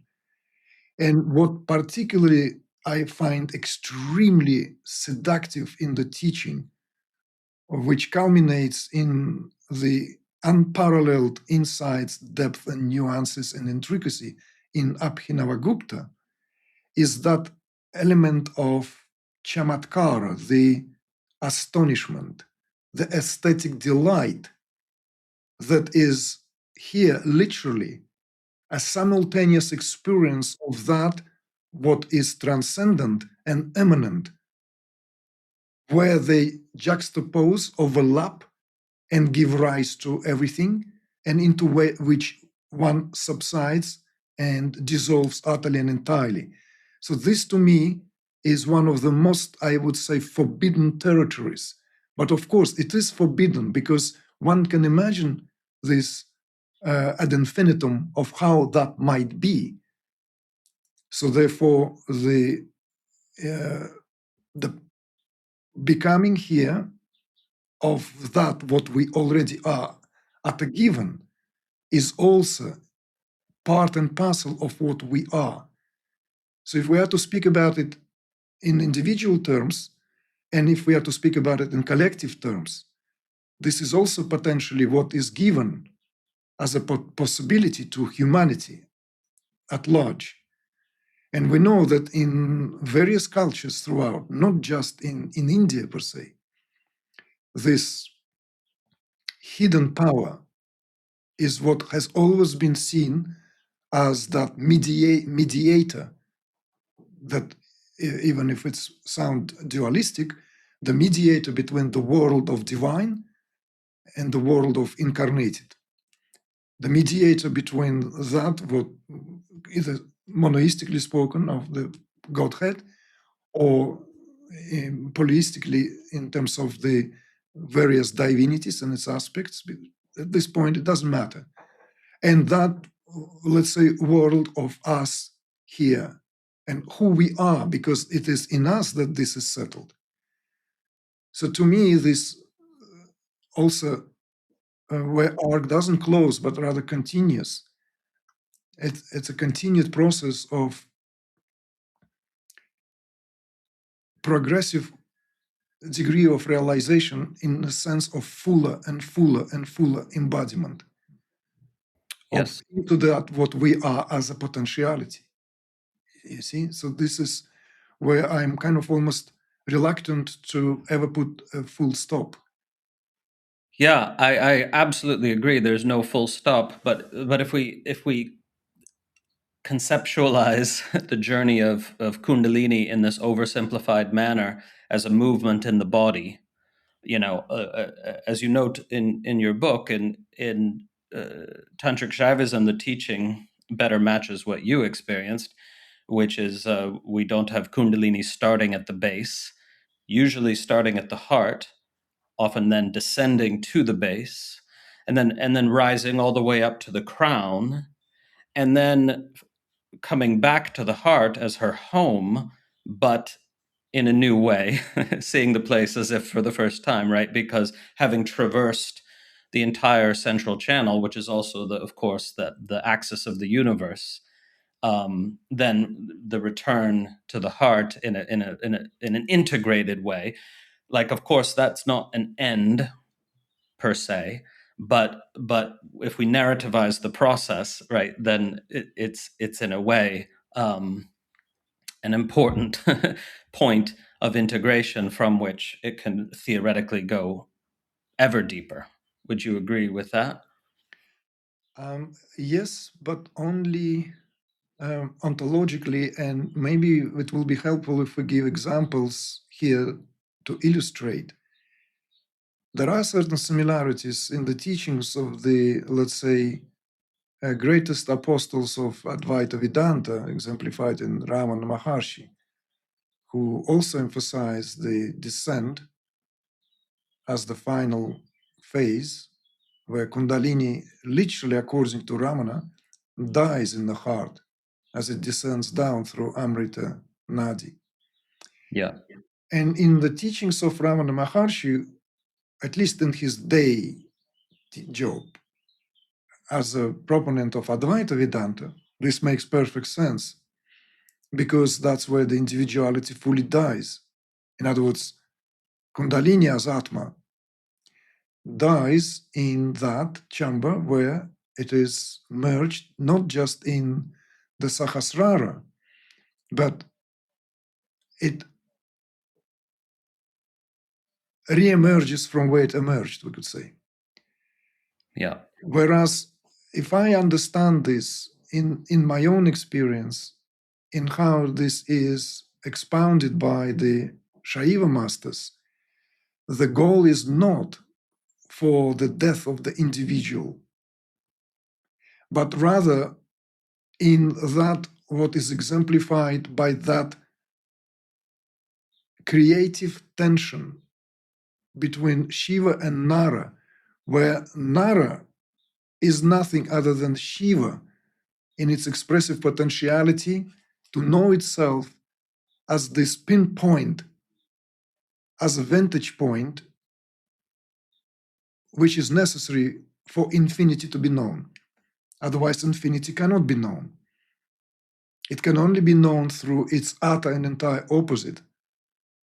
And it is within that complete and utter confinement, we could say, the freedom is tasted over and over and over. To me, this is where the emphasis of the Shaiva masters is placed. And to me also, this is why there are certain dialogues diverge among those who, let's say, keep to the Advaita Vedanta perspective, which, effectively speaking, still left the world as irreconcilable phenomena, because that world is unreal, only Brahman is real, Brahman is the world, has never been reconciled. Right. And it has been, that answer is left hanging. And so that answer here gives the variables, and one of them is that the Maya, as this manifestation, is illusion. Even if we don't speak about it as a mirage, it's still illusion, it's appearance in Brahman. Whereas in the understanding, in the Tantric understanding, Maya is Shakti. So she's as real as could possibly be. Yes. As real as it gets. So therefore, the cessation of individuality is not even required. What is required is a complete remake or a transformation, seeing it for what it is. And of course, there are degrees, and one could speak about it. There are many different ways of how can one arrive. But in the process, of course, it is analogous to how it is seen by, let's say, Ramana Maharshi, and how it is expounded by the Tantric Śaivism masters, in a sense of having to traverse that journey of withdrawal, progressive withdrawal and absorption, so as to then reclaim. And it's interesting that in the book I took the liberty to ponder on variety of ways, because in some of the masters have positioned Kundalini lower down into the Khandha, into Nabi, more closer to Nabi, which corresponds to the not the well, it's in the yogic context, is a Manipura, right? Yes, but in the So Shaiva sources, Khandha is distinct from Manipura because it's lower. It's exactly, between Swadhisthana and Manipura. yes, Yeah, but it's still considered to be in the domain of Nabi chakra, the belly region. the Yeah, belly region. Yes. So in earlier sources, the Kundalini is coiled, as it were, in the heart, but then it seems to be lowered down, descended down, and so the from a trajectory, historical perspective. Yeah, yes, yeah. and then with the Hatha Yoga, uh, it's been moved even more down into the seat into Muladhara, which we know in the Tantric Śaivism has a different model and different experience experientially as well. I can speak from my own experiences and from those who have reported, right, the clinically how it is experienced. So my suggestion was simply, as I said, that part about the liberty is that there is a possibility that we experiencing a progressive, let's say, identification with the material, let's say, in the overall sense. So this is why awakening is taking place more often, not from the heart region, but lower down. So in other words, as our consciousness have been pushed, moved down in that universal order of manifestation. Yeah. Let me make even more explicit what you're saying, because I think this is a very interesting hypothesis. That in our very early sources, we tend to find Kundalini's home is in the heart, as you said, and then in progressively later sources, we find her located as her default location further down, and then even further down over a span of many centuries, and that you're saying that this could possibly indicate that humanity as a whole, has to arrive to the base of coming fully into materiality before then there can be the complete ascent which integrates materiality with the ineffable or the absolute. Is that right? More or less, yes, more or less. So whether this is necessary price, whether this is a byproduct of that, let's say, epoch we live in, right? Whether this is the byproduct of overall, let's say, sluggishness, if we put it, or some kind of lapse in consciousness per se of how it is experienced throughout the human neurophysiology. But at the very same time, this also, of course, again, based on clinical based observations, it seems that that model fashioned by the Pratibhā and the Shatchakra Nirupana, that classical model, which is adopted into the curriculum of a new age one way or another anyway, is where a lot of people experience this, with rare exceptions where there is already certain refinement, where the heart is a driving force. So this we could say that, like, I have personally encountered a lot of people for whom awakening became a complete and utter nuisance, that they would rather be better off, and their request or the greatest desire is to go back to status quo. And the experiences literally are that like the somatically it's all experienced down there. So that the driving force of feeling, emotive resonance is not there. So it's an interesting observation, simply as a maybe side note, which. Well, maybe it's a very important one. In fact, yeah, so there's so much more we could cover, and I want to turn to a few topics in the book. But in terms of what you just said, as you know, and very few people know, the tradition of Tantric Śaivism teaches three forms, or three aspects, I should say, of Kundalini. And in terms of their sort of quasi-metaphorical locations in the body, we've got Para Kundalini in the crown and above the crown, and Shakti Kundalini in the heart, and Prana Kundalini in the Khandha, near the base. And so this Shakti Kundalini in the heart gets special attention as the starting point of the process, at least in one of the major models of understanding. You highlight that in the book, which I love. And it's never explicitly stated in the primary sources, but it seems to me that ultimately, these three different aspects of Kundalini become one, like they merge with each other. And I don't know if you would agree with that, but I do think that this aspect of her balanced between the worldly, the embodied, and the transcendent and absolute at the level of the heart is extremely crucial to the tantric tradition, at least, and certainly for some of our experiences as well. Yes, true.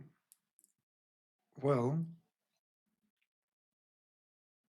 I am reluctant a little bit to use this juxtaposition superimposed on human anatomy purely because of limitations this poses, and these limitations largely because we tend to take things literally. Yeah. We tend to take things literally to the point of how Kundalini is viewed as if traveling inside human body in many models.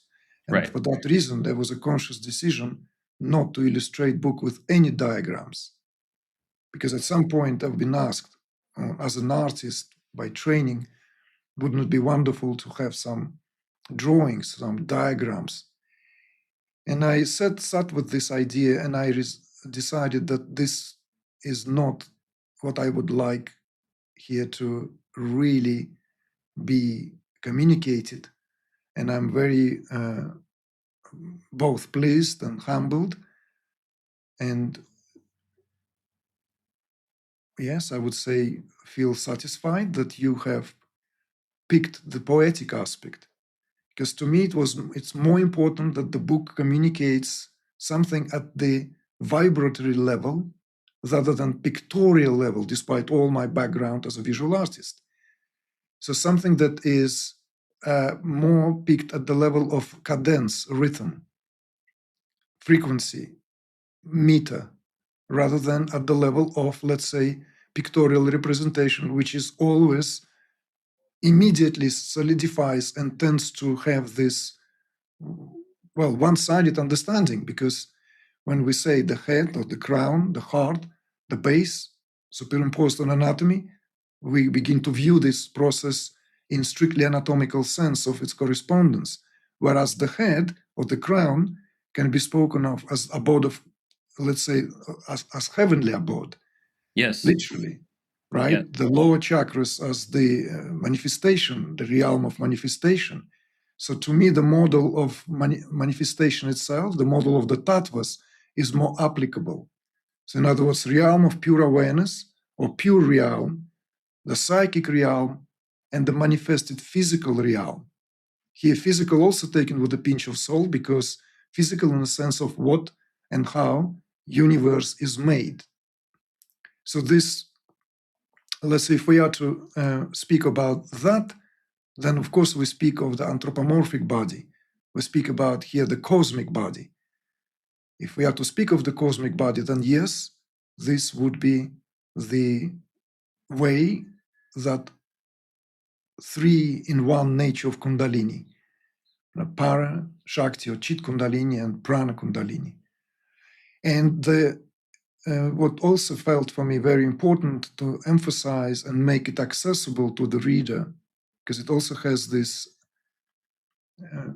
impetus and incentive to make the book not just as a manual or redressing certain things, but I'm fully aware how many people who have been struggling with, let's say, whatever level of their own awakening would be reading this book. So it also, may I suggest, carries the aspects of appeasing. So in other words, like literally healing, so that a mere being exposed to these words and sentences and passages would somehow hopefully affect one's status by bringing the necessary reconfirmation, reassurance, along with understanding, and altogether make this all really worthwhile, rather than just picking certain emphasis on just this aspect or that aspect. Yeah. So the one of this was the scintillating quality of Chit or Shakti Kundalini, of that propensity for transcendence and for eminence, the transcendence and manifestation, how that is decided at that level. Literally, wherever the tendency, if the tendency towards transcendence prevails, in other words, in language of the Tantrikas, if Shiva Shakti are undisturbed in the embrace, they are remaining in that universal cosmic, let's say, coitus. They are in that state where nothing is required. But if Shakti glances anywhere momentarily, immediately the curiosity arises, as naturally would be. Then we know that would be naturally explainable why we have that. Then with a tremendous force, manifestation is carried out. So then Prana Shakti takes over. And that role of Shakti Kundalini here as that intermediary and that scintillating, where that possibility for either to merge back into what could be spoken of as in some other traditions as Para-Brahman, right, or Paramashiva, where Shiva Shaktis are indistinguishable. So there, in other words, the power and the source are absolutely indistinguishable. Right. But the slightest, ever so slightest move towards, as a propensity, as a curiosity, where the potentiality can take, creates the cascading effect of manifestation, where Prana Kundalini takes over there and then, and in other words, it's not even taking over. It is Prana Kundalini, because from there on, Prana Kundalini is that what creates everything. Yeah. Yes. Jagat Yoni, she's called the source of the world, especially the world of life. So I want to highlight something you said and you've written in the book, which is, I think, absolutely brilliant, absolutely crucial to add to the discourse on these subjects. And so, for example, pages 114 to 116, you address this, and in other places too, this misunderstanding of Kundalini being inside the body. And there's this beautiful sentence you have here. Ramana Maharshi said, "We speak of Kundalini in terms of within only because of our identification with the body. In truth, she is neither within nor without, or perhaps more accurately, we are within Kundalini. This experience of being human is the very result of consciousness curled in on itself.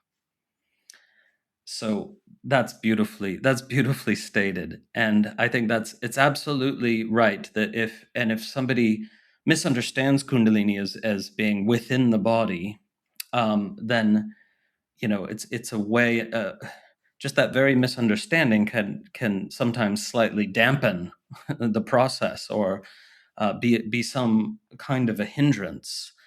And so this is one of the things I love most about the book, is that you are really dispelling or antidoting this problem of literalism, people taking these metaphorical descriptions literally, which 1,000 years ago they didn't.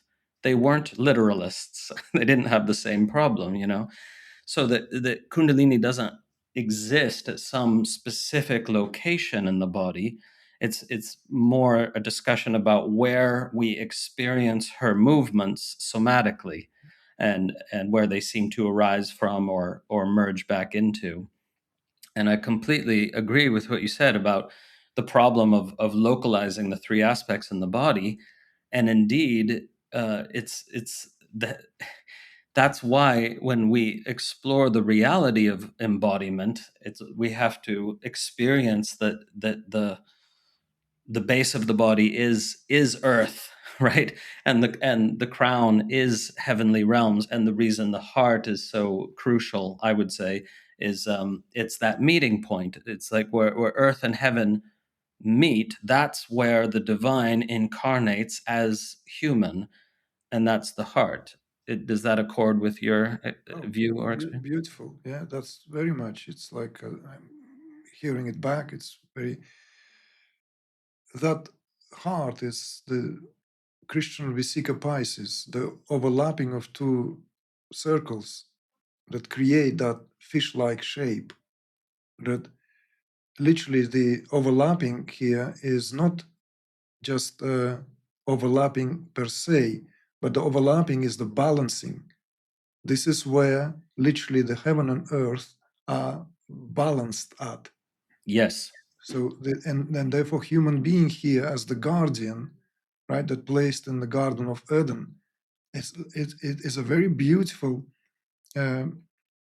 religious or metaphysical view of the reality and the true status of a human being, where we at once are humbled by a real meaning of who we are, whilst at the very same time given the tremendous sense of responsibility that we carry, because we are not just puny little things that here somehow being pushed around, but we, and the literally by virtue of our existence is the possibility given where that, let's say, what can always go out of whack, out of rhythm, is reconciled.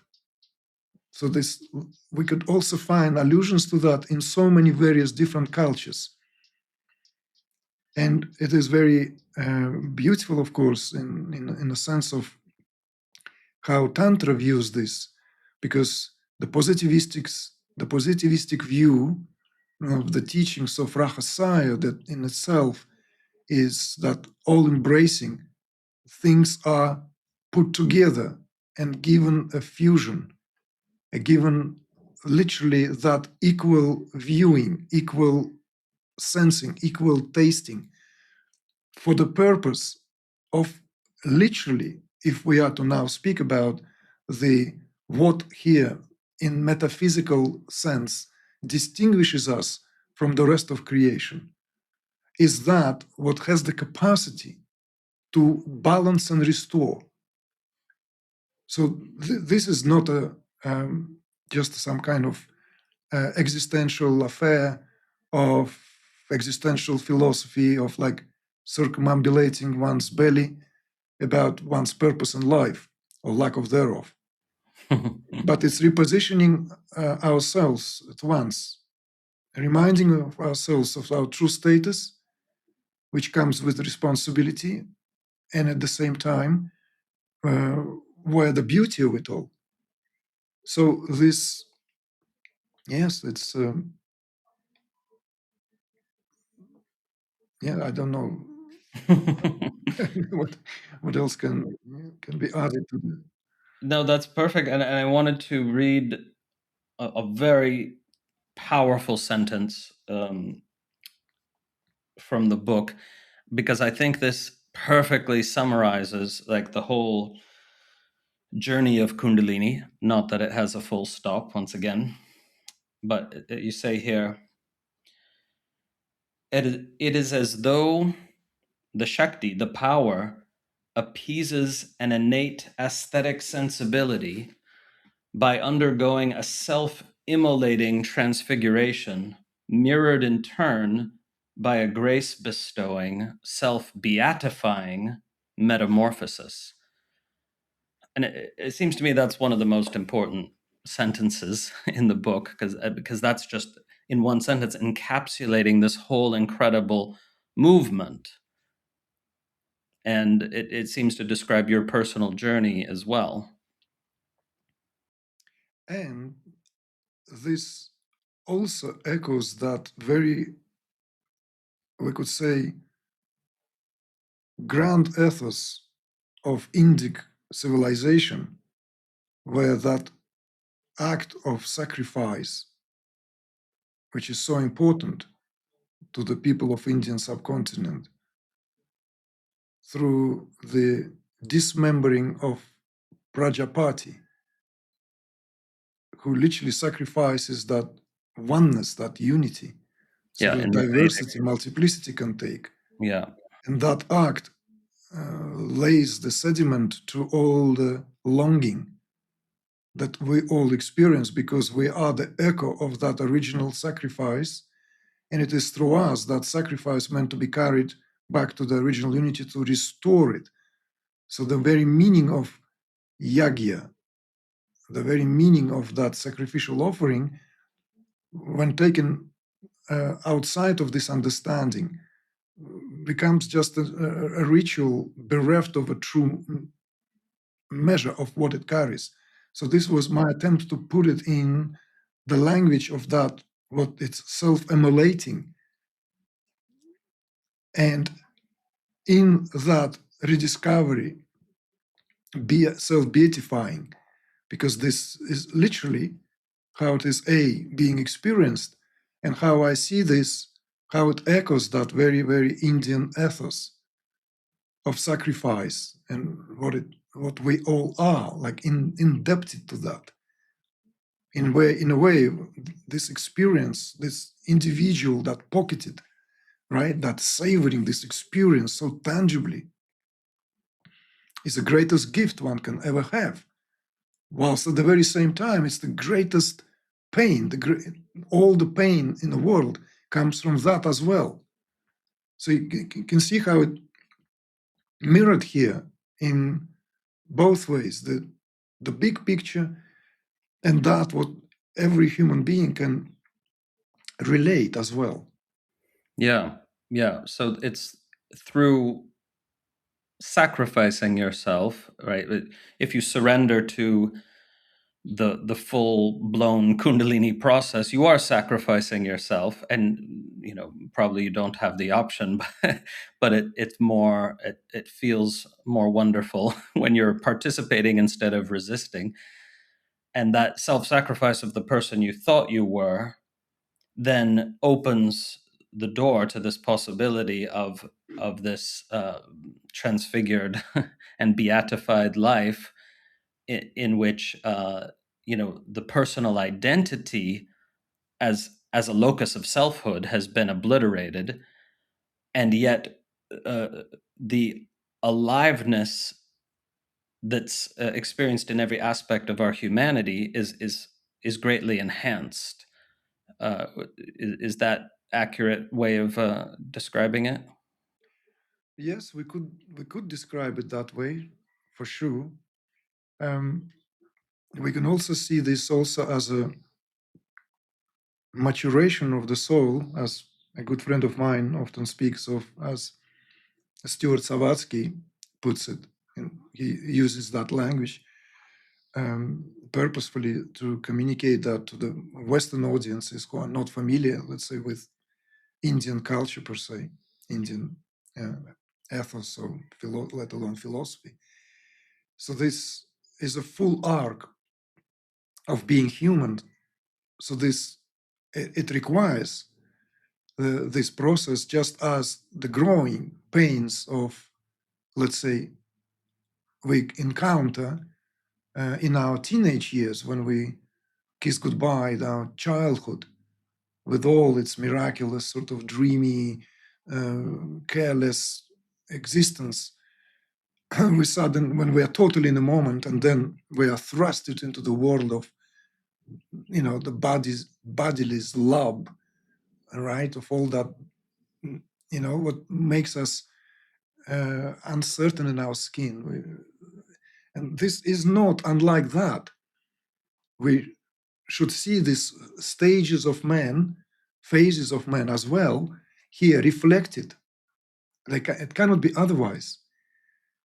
So this, what is beautifully given the metaphysical picture in Indian culture, which is unique in a sense of how it managed to have that dialogue, that continuation, where it becomes broken down, diluted, diverse, had to be forced to be adopting another language, and reflected through all phases of life as well here. So one of these is definitely could be seen in terms of growing pains as a greater maturity. And of course, in a sense of, in my own, let's say, lived journey of being human, is reevaluation is one of the very important and indispensable parts.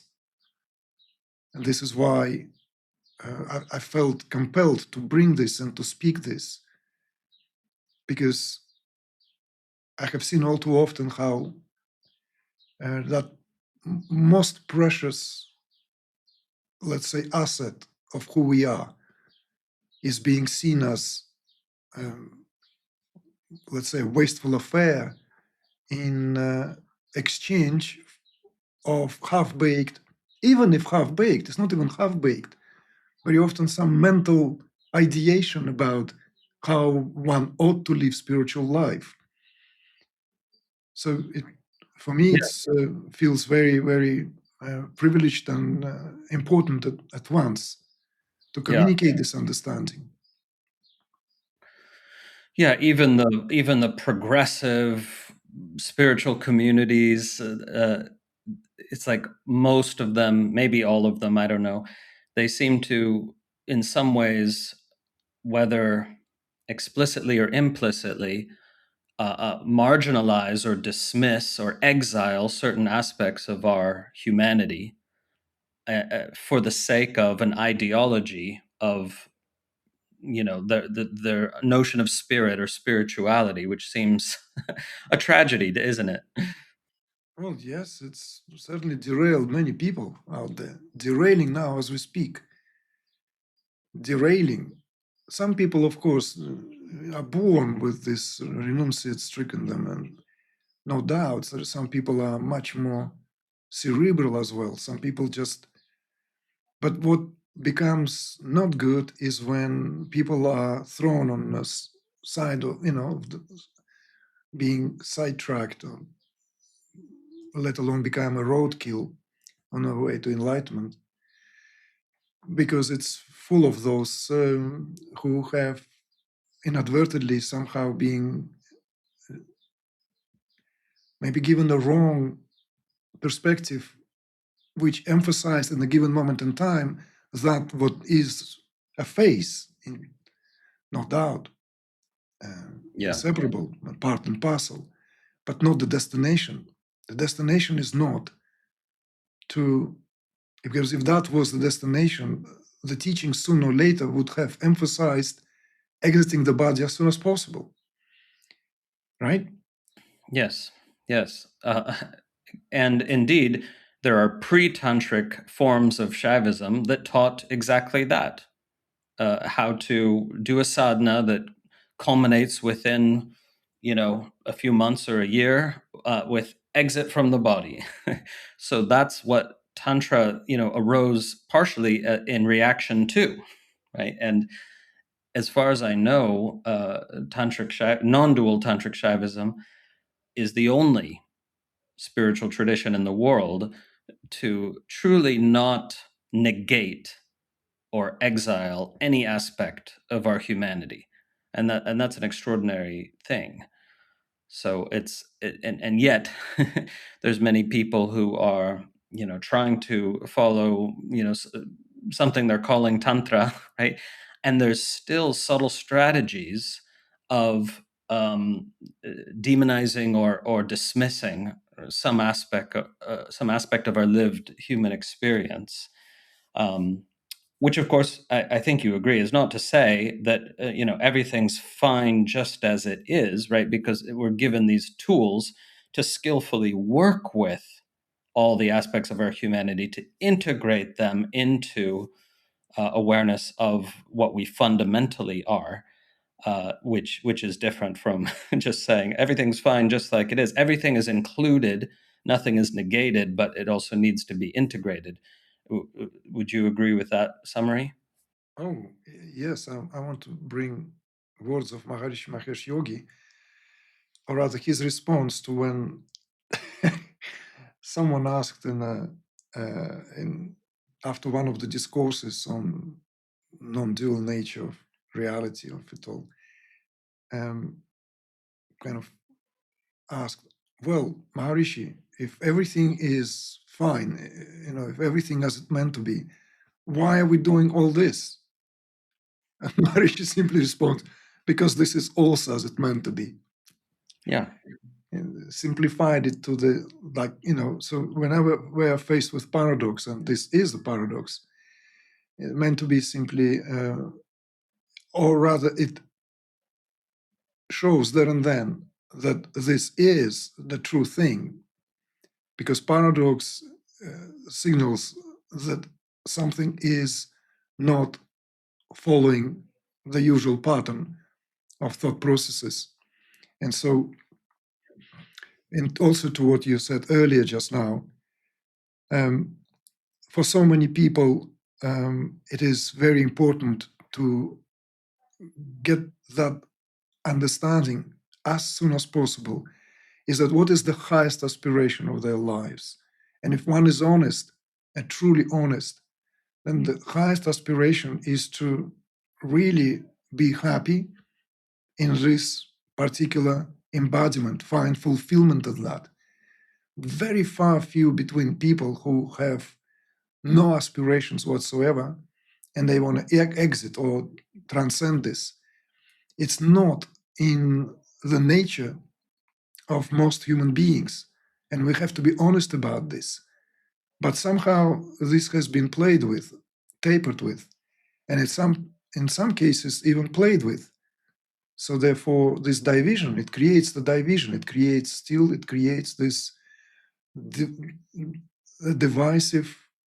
It supports that divisive sense that there is somehow greater reality of spirit, and if I get to that all my problems, all my suffering is over.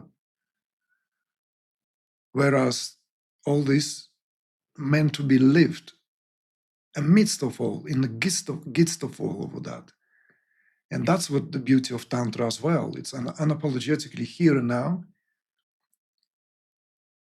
And the cherry on the cake is that what the likes of Abhinavagupta, right, brought. Is right. So it is here literally all the time. It just eludes us. And it is always here, if only we tapped into that aesthetic quality of that rapture, of that wonder, childlike wonder. So, Yeah.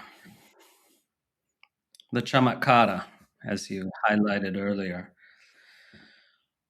There's so much more we could discuss, and I feel like we might need another conversation.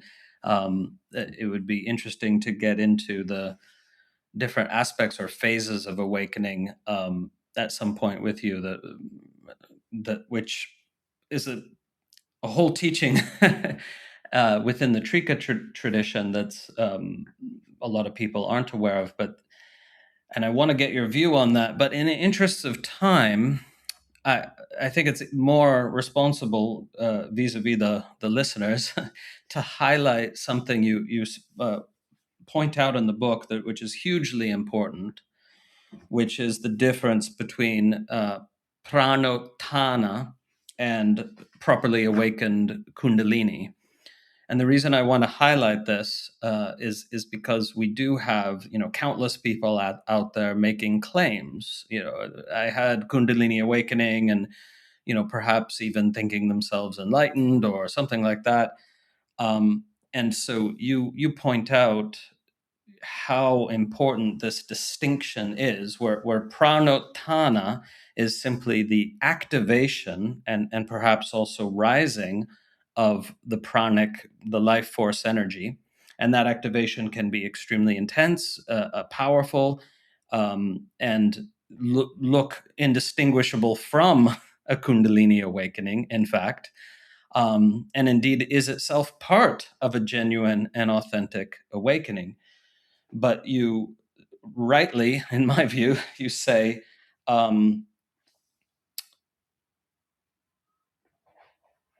the difference is that pranotana is a powerful experience, perhaps even earth-shaking experience.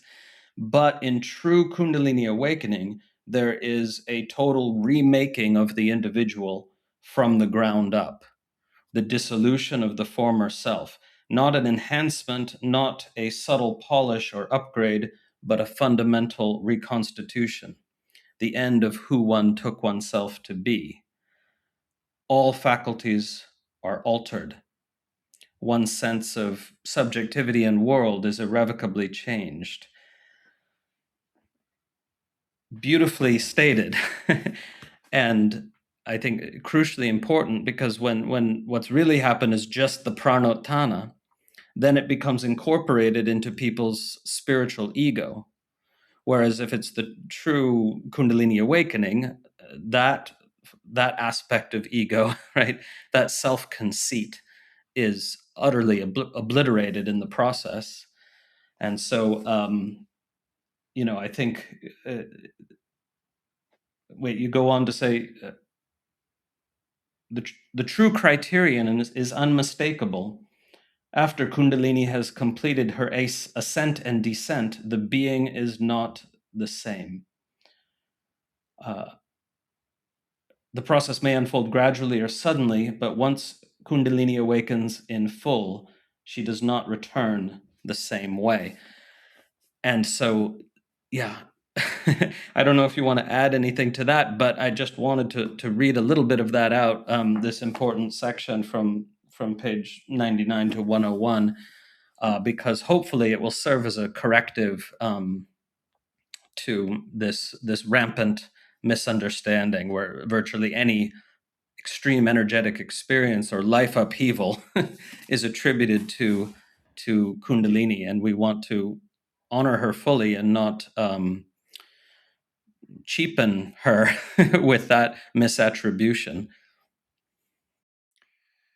You have probably heard about this kind of new fashionable programs where one can become Kundalini awakening facilitator in just 3-4 days. Yes. CAP. Yes. KAP. Yes. Kundalini Activation Program. Yes. It's Some of my unfortunate. students brought this to my awareness as far back as when it rose, maybe 5 years ago, 5-6 years ago or so. And I recently suggested we should call it PAP, Prana Activation Program. Yes, but the problem is it might even be worse than that. Sometimes what's happening is pranic derangement. Yes, exactly. And the results are not pretty. No.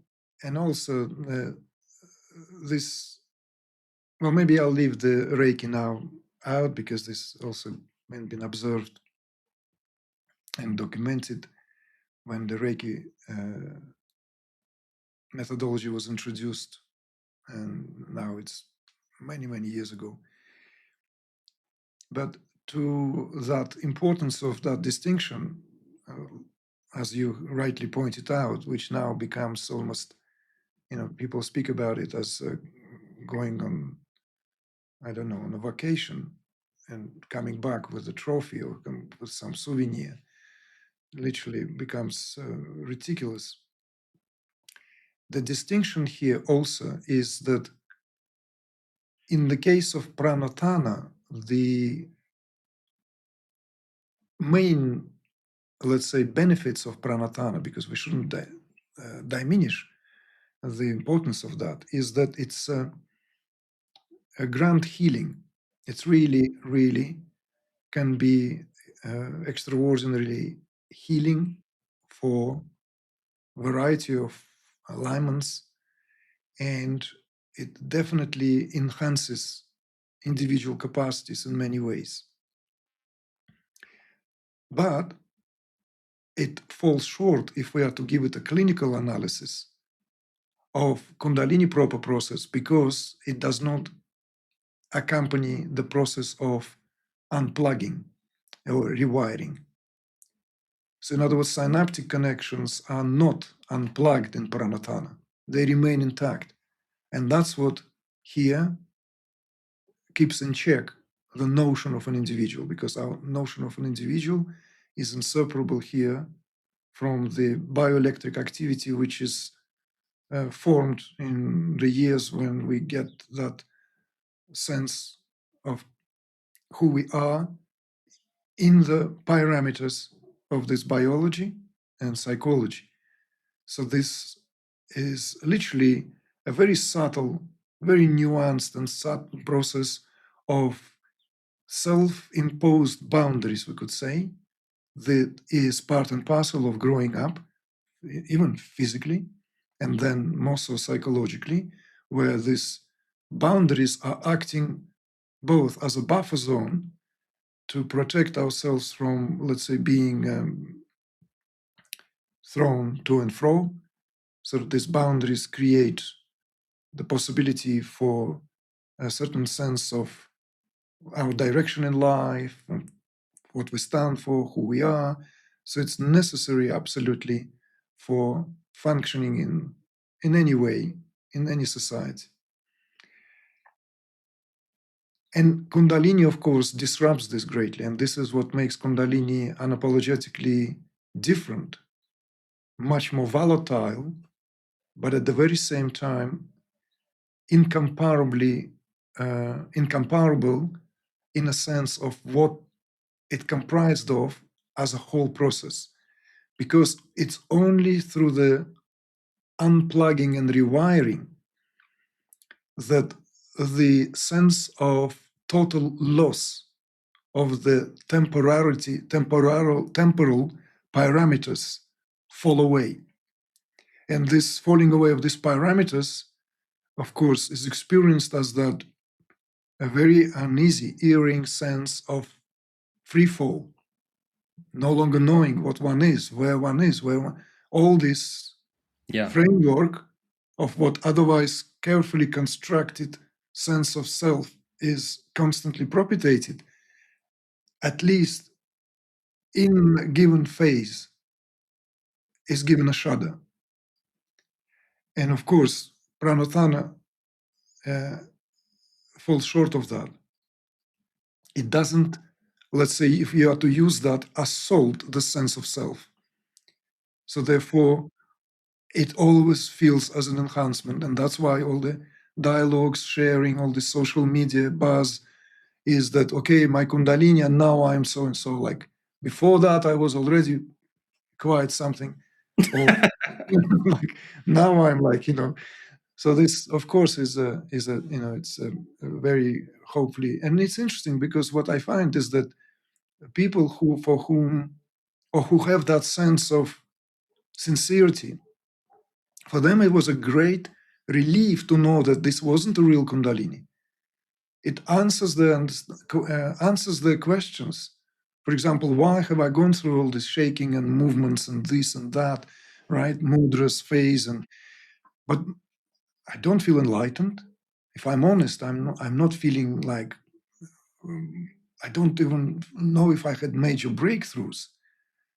So in a way, this explains, and so humbly people feel grateful that this understanding allows this, let's say, other than living in a limbo.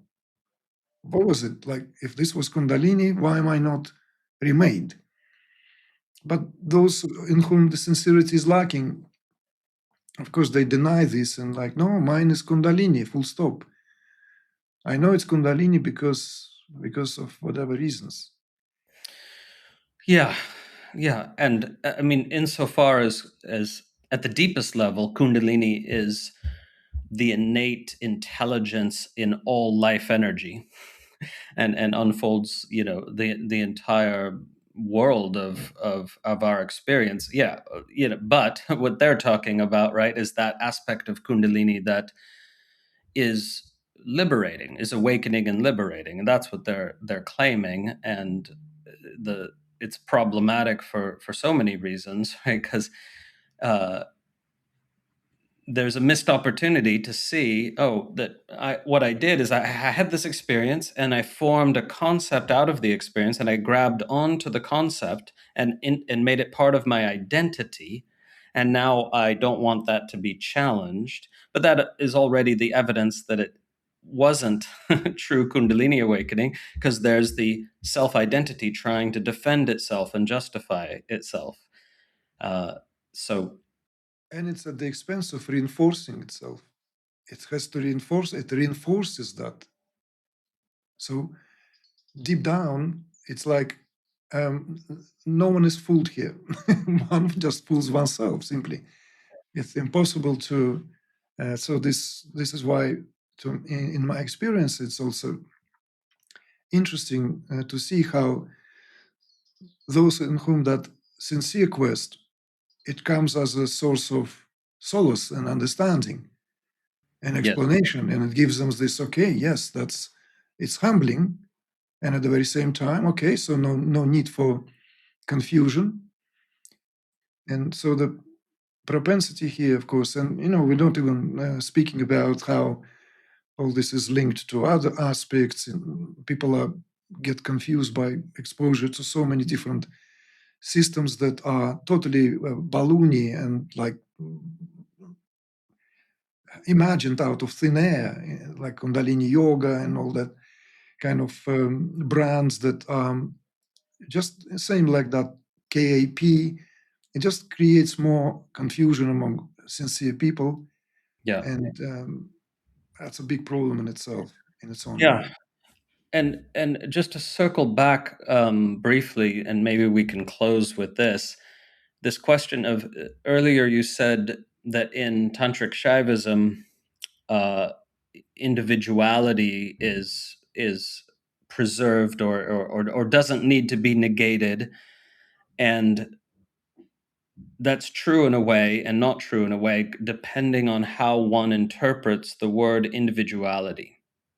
And so this is my concern, is that if somebody says, oh, Tantric Shaivism teaches the ego doesn't need to be annihilated, or individuality is not negated, the very probable misunderstanding that arises is, oh, I get to keep my identity, I get to keep my self-conceit. And that's not true at all, right? So individuality in the sense of your self-concept gets completely obliterated in this process. But if by individuality we mean just our humanity, right? Our beautiful, adorable human quirks and foibles and eccentricities and perfections, yes, we that is not relinquished in the authentic process, but everything you thought you were, which is a big part of the clinging is on to who you thought you were going to be and what kind of person you are and what your story is. And all of that, if it's not offered up willingly, is wrenched away with absolute ruthlessness by goddess Kundalini. And so there's no place in the teaching where you're going to get to keep your identity. And so I just wanted to mention that, assuming you agree, so that people don't get the wrong idea when it comes to this word individuality. The best way to reflect on this is that individuality as a sense, as an experience itself, is a gift of Kundalini. The Kundalini itself is what gives the experience of individuality. And it is the Kundalini, that very same power, is that goes through self-transfiguration. So in other words, there is no room left to squeeze myself in. And with that understanding, which of course it's the sharpest, also the most, I would say, empowering in a good sense, because it gives one courage to go through the phases of what otherwise could result in depersonalization, is very important. Because also here, we're not just speaking about it in, let's say, purely esoteric sense, unrelated to how it is being experienced by our human family. Many people, when they go through these processes, they get derailed to such degree, and so very often wanting to have that annihilation, right? And believing that through the annihilation of the ego, that the true freedom is tasted. But here, it's very important in my work always to keep that distinction. And that's why I have to bring this into the context of our immersions. The creme de la creme of Tantric teaching, Tantric Śaivism, is the meaning of Aham, the supreme mantra. So, in other words, at all times, we are that. And there's only one I. So, therefore, Ah as the open vowel, Ha as the means and the power, and that resonance that is left, that reverberating of that mantra, are altogether comprising here the experiencer, experiencing, and experienced. So this is the way to work, even at the very, very onset, get going, to understand this. So that therefore one doesn't fight or doesn't lock horns with one's own ego, because that battle cannot be won. Why? Because of what was suggested here, that the sense of individuality is in itself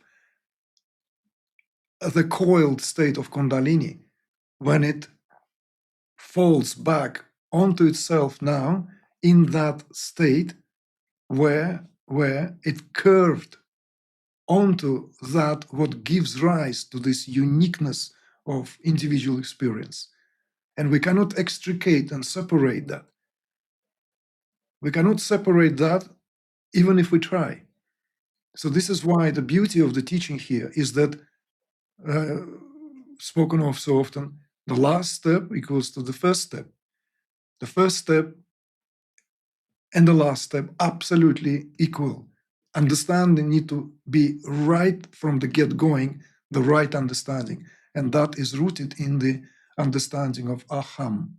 So universal egoity, that, right, the supreme subjectivity, need to be understood for what it is. And those who are ready to understand that, they will not fall prey to self-aggrandizement, because if properly understood, it's utterly and entirely and always humbling. Yes. In fact, how could that even be How could that even be? How could that even be? You see, it's a humble realization, admonition of that what the mantra represents here in its full essence. Those who are not ready, of course, we could say, well, that's Shiva still prefer to pretend, Yeah. right? So Beautifully said. You probably know also the analysis of a hum in the tradition. I mean, it can be analyzed in multiple ways, right? But one of the main ones is is Shiva, ha is Shakti, and then the is Nada. So you get, that's the whole. So for there to be an embodied embodied consciousness experiencing I-ness, it's all three in one. It's Shiva Shakti Nada. And you need nada, or else it's not absolutely, a yeah. hum. Yeah, otherwise it's not a hum. It's I-ness complete. So that of course is the first step, and it is the last step. And so that those who, for example, gone through all the phases, those rare few who have gone through this and experienced that, and they need just this last confirmation, and then this teaching comes, and for them it's like the tears of relief, tears of gratitude, because this teaching, even though gets now more popularized, and there is more of that, of course, um, still hasn't been out that much, that long.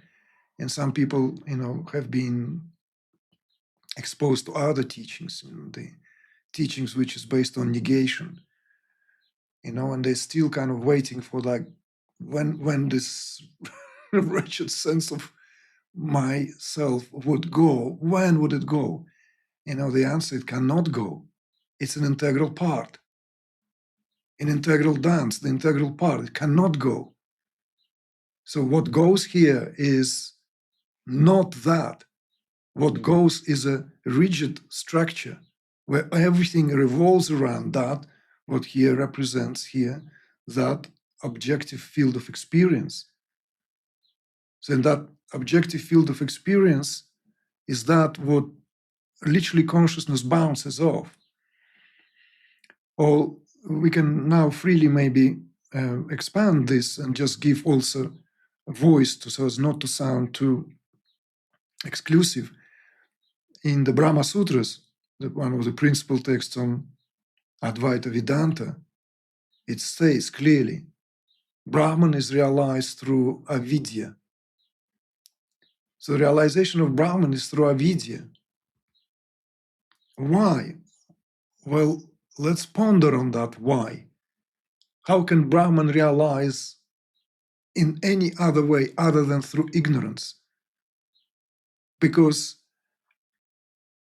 realizes that ignorance is unreal, and realization of Brahman then shines forth for what it is. So hence one of the sutras states simply that it is through avidya the Brahman is tasted, Brahman is realized. It's not realized through Brahman. Why would Brahman need to realize Brahman? Is if it remains Brahman. So this, in the language of the Shaivites, I don't like that sound simply. I don't like that hide and seek, because of course, it's more than hide and seek. But for the simplicity, if we are to break it down, it a kind of has that quality that is deliberately hide itself in creation, in manifestation, for the sake of the thrill of its revelation, of its recognition. Yeah, concealment and revelation. And earlier you invoked the myth of the dismemberment of Prajapati, and the exact antonym of dismember is remember. Mm-hmm. Exactly. And there's something more. There's a subtle nuance we could bring that takes that teaching deeper, but I don't think we have time for that. And I did just want to mention that whatever you at least when it comes to Tantric Śaivism, whatever you say about it, you always find then a teaching that contradicts what you thought was an absolute principle. And so in the Trika, you've got the Shiva Shakti Nada and the how consciousness is not and couldn't be complete without embodiment and without recognition of itself within embodiment. All of that is true. And yet also when you get the analysis of the 12 Kalis, which is of course an absolutely crucial doctrine of the Krama, which for those who are using the phrase Kashmir Shaivism, well, the Krama is just as much a part of Kashmir Shaivism as the Trika is. And so we've got the 12 Kalis, and the 11th Kali is specifically the movement beyond individuality, the moment when individuality is utterly reabsorbed, not just personal individuality, but even any sense of self at all. The trans-individual self too is utterly reabsorbed, and Abhinavagupta makes that clear in his analysis of the 12 Kalis. So whether that is pictured as something that can happen within a human lifetime or only at the time of death, I have no idea. But I'm just mentioning, every time it's clear what the teaching is, then you find a nuance somewhere that says, oh, but also individuality can be fully retracted. So I don't know what you think about that, but I just thought I'd mention it. And I think it would be very interesting if you and I were to go through the 12 Kalis in detail together, because that is fascinating.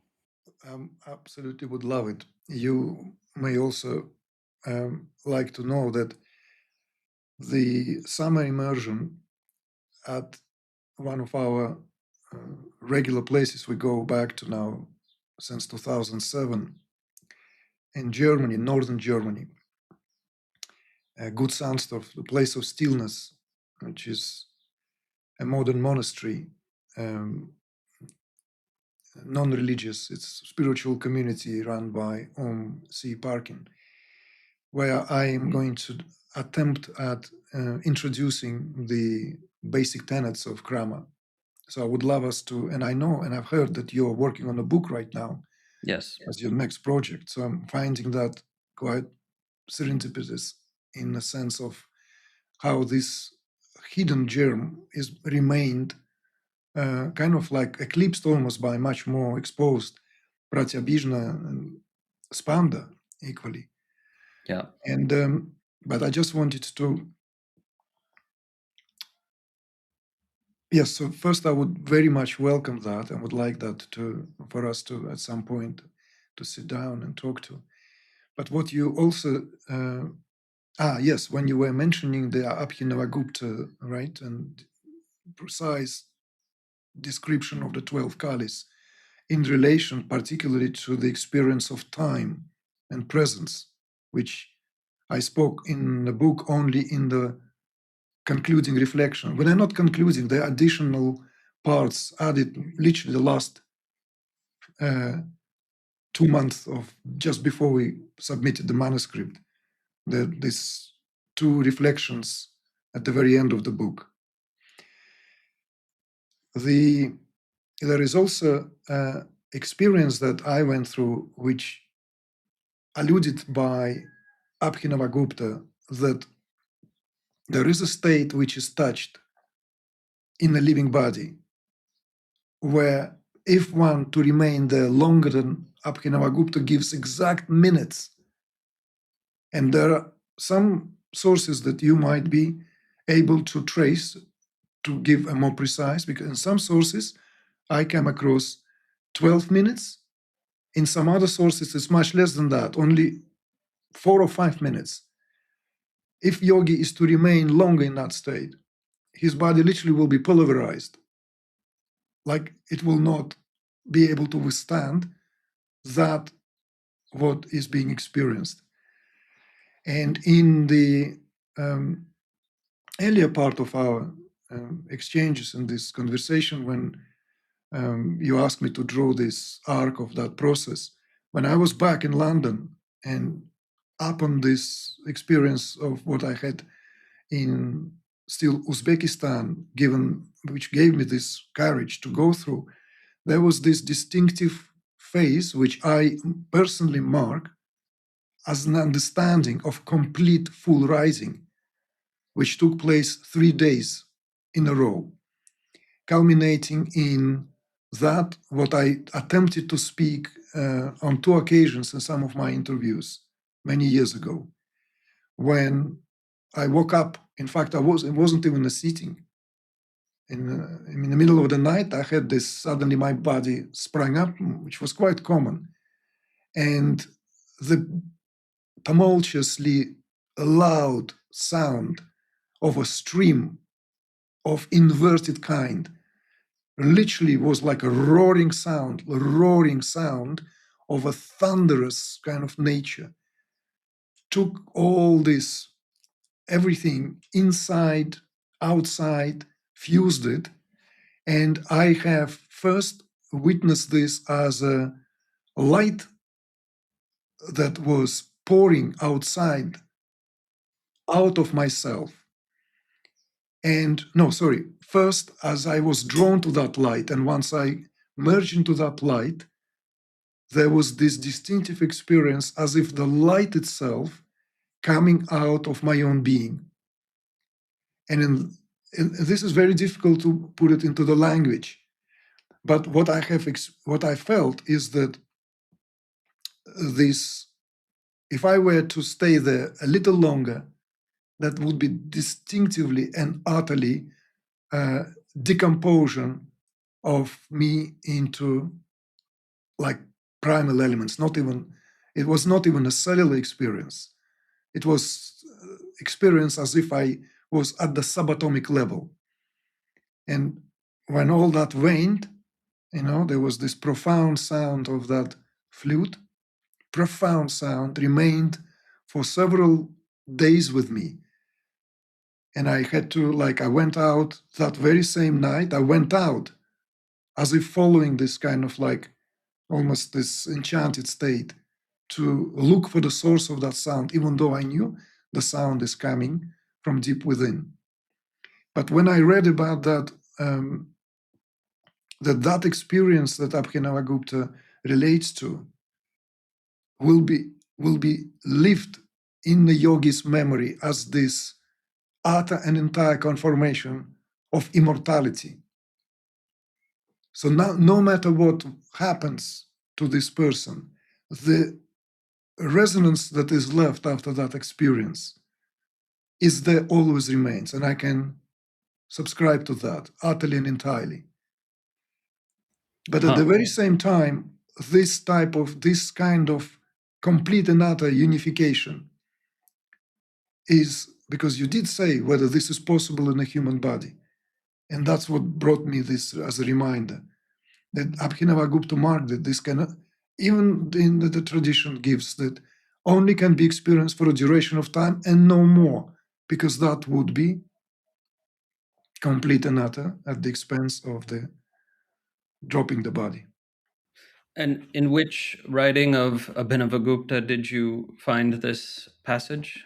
It's in the Mark Duchkovsky's Tantraloka, which I have here which I have to confess is a monumental task to still yet to fully, but some of the readings that I had to do, so to enrich the book, because the passages in the book that in the Kundalini are coming from Duchkovsky's translation of the Tantraloka, which are otherwise are not available yet.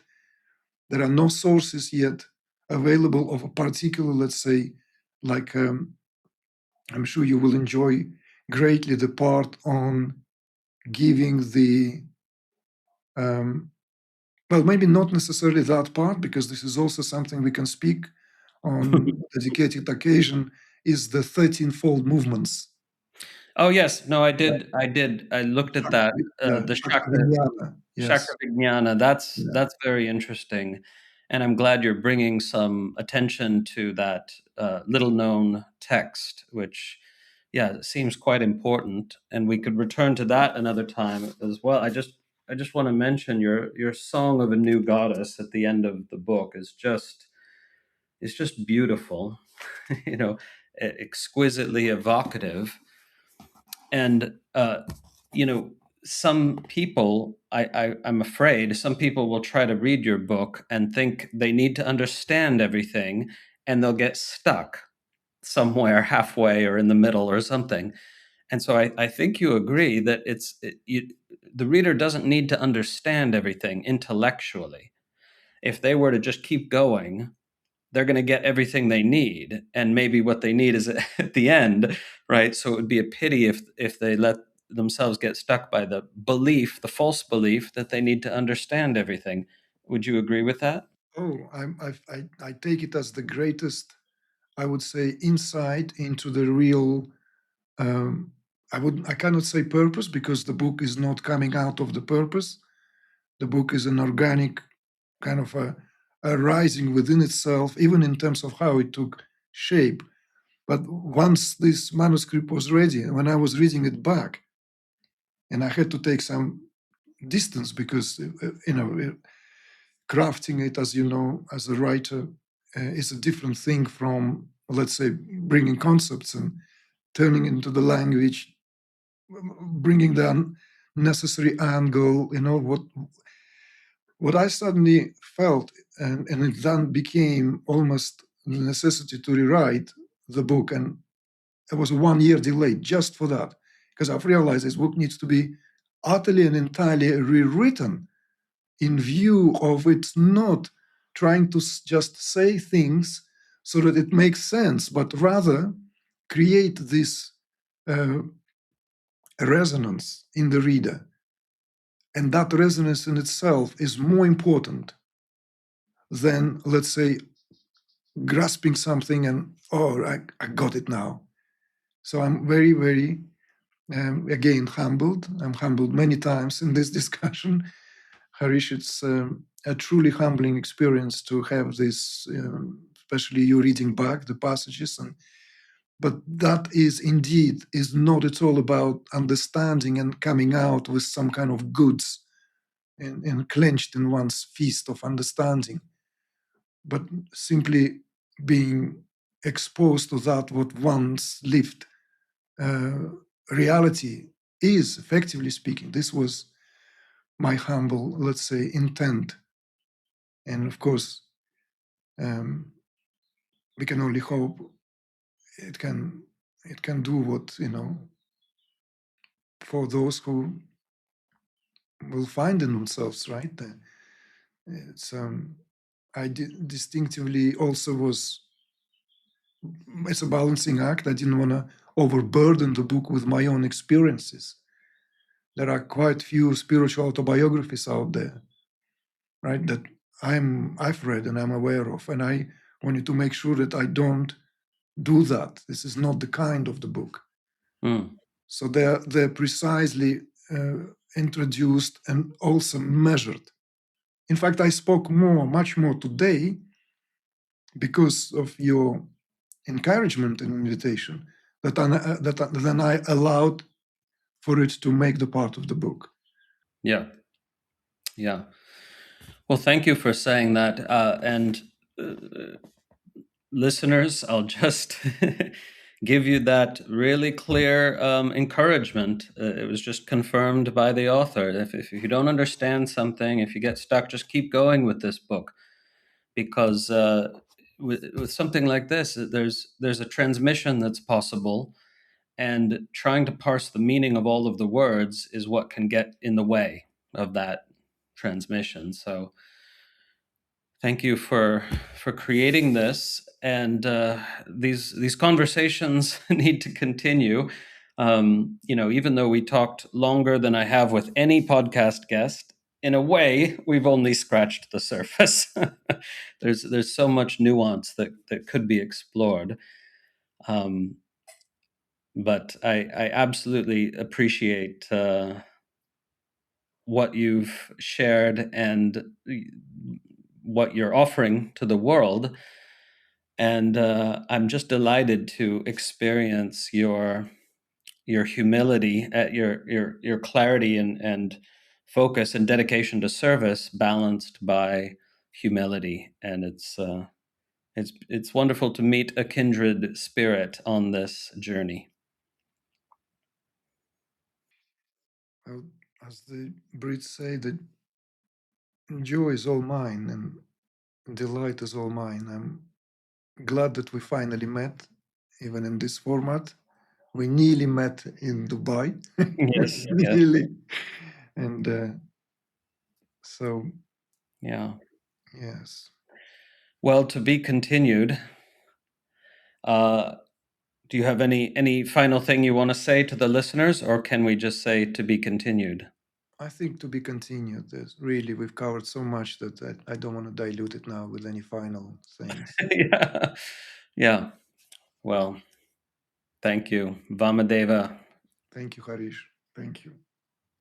Om.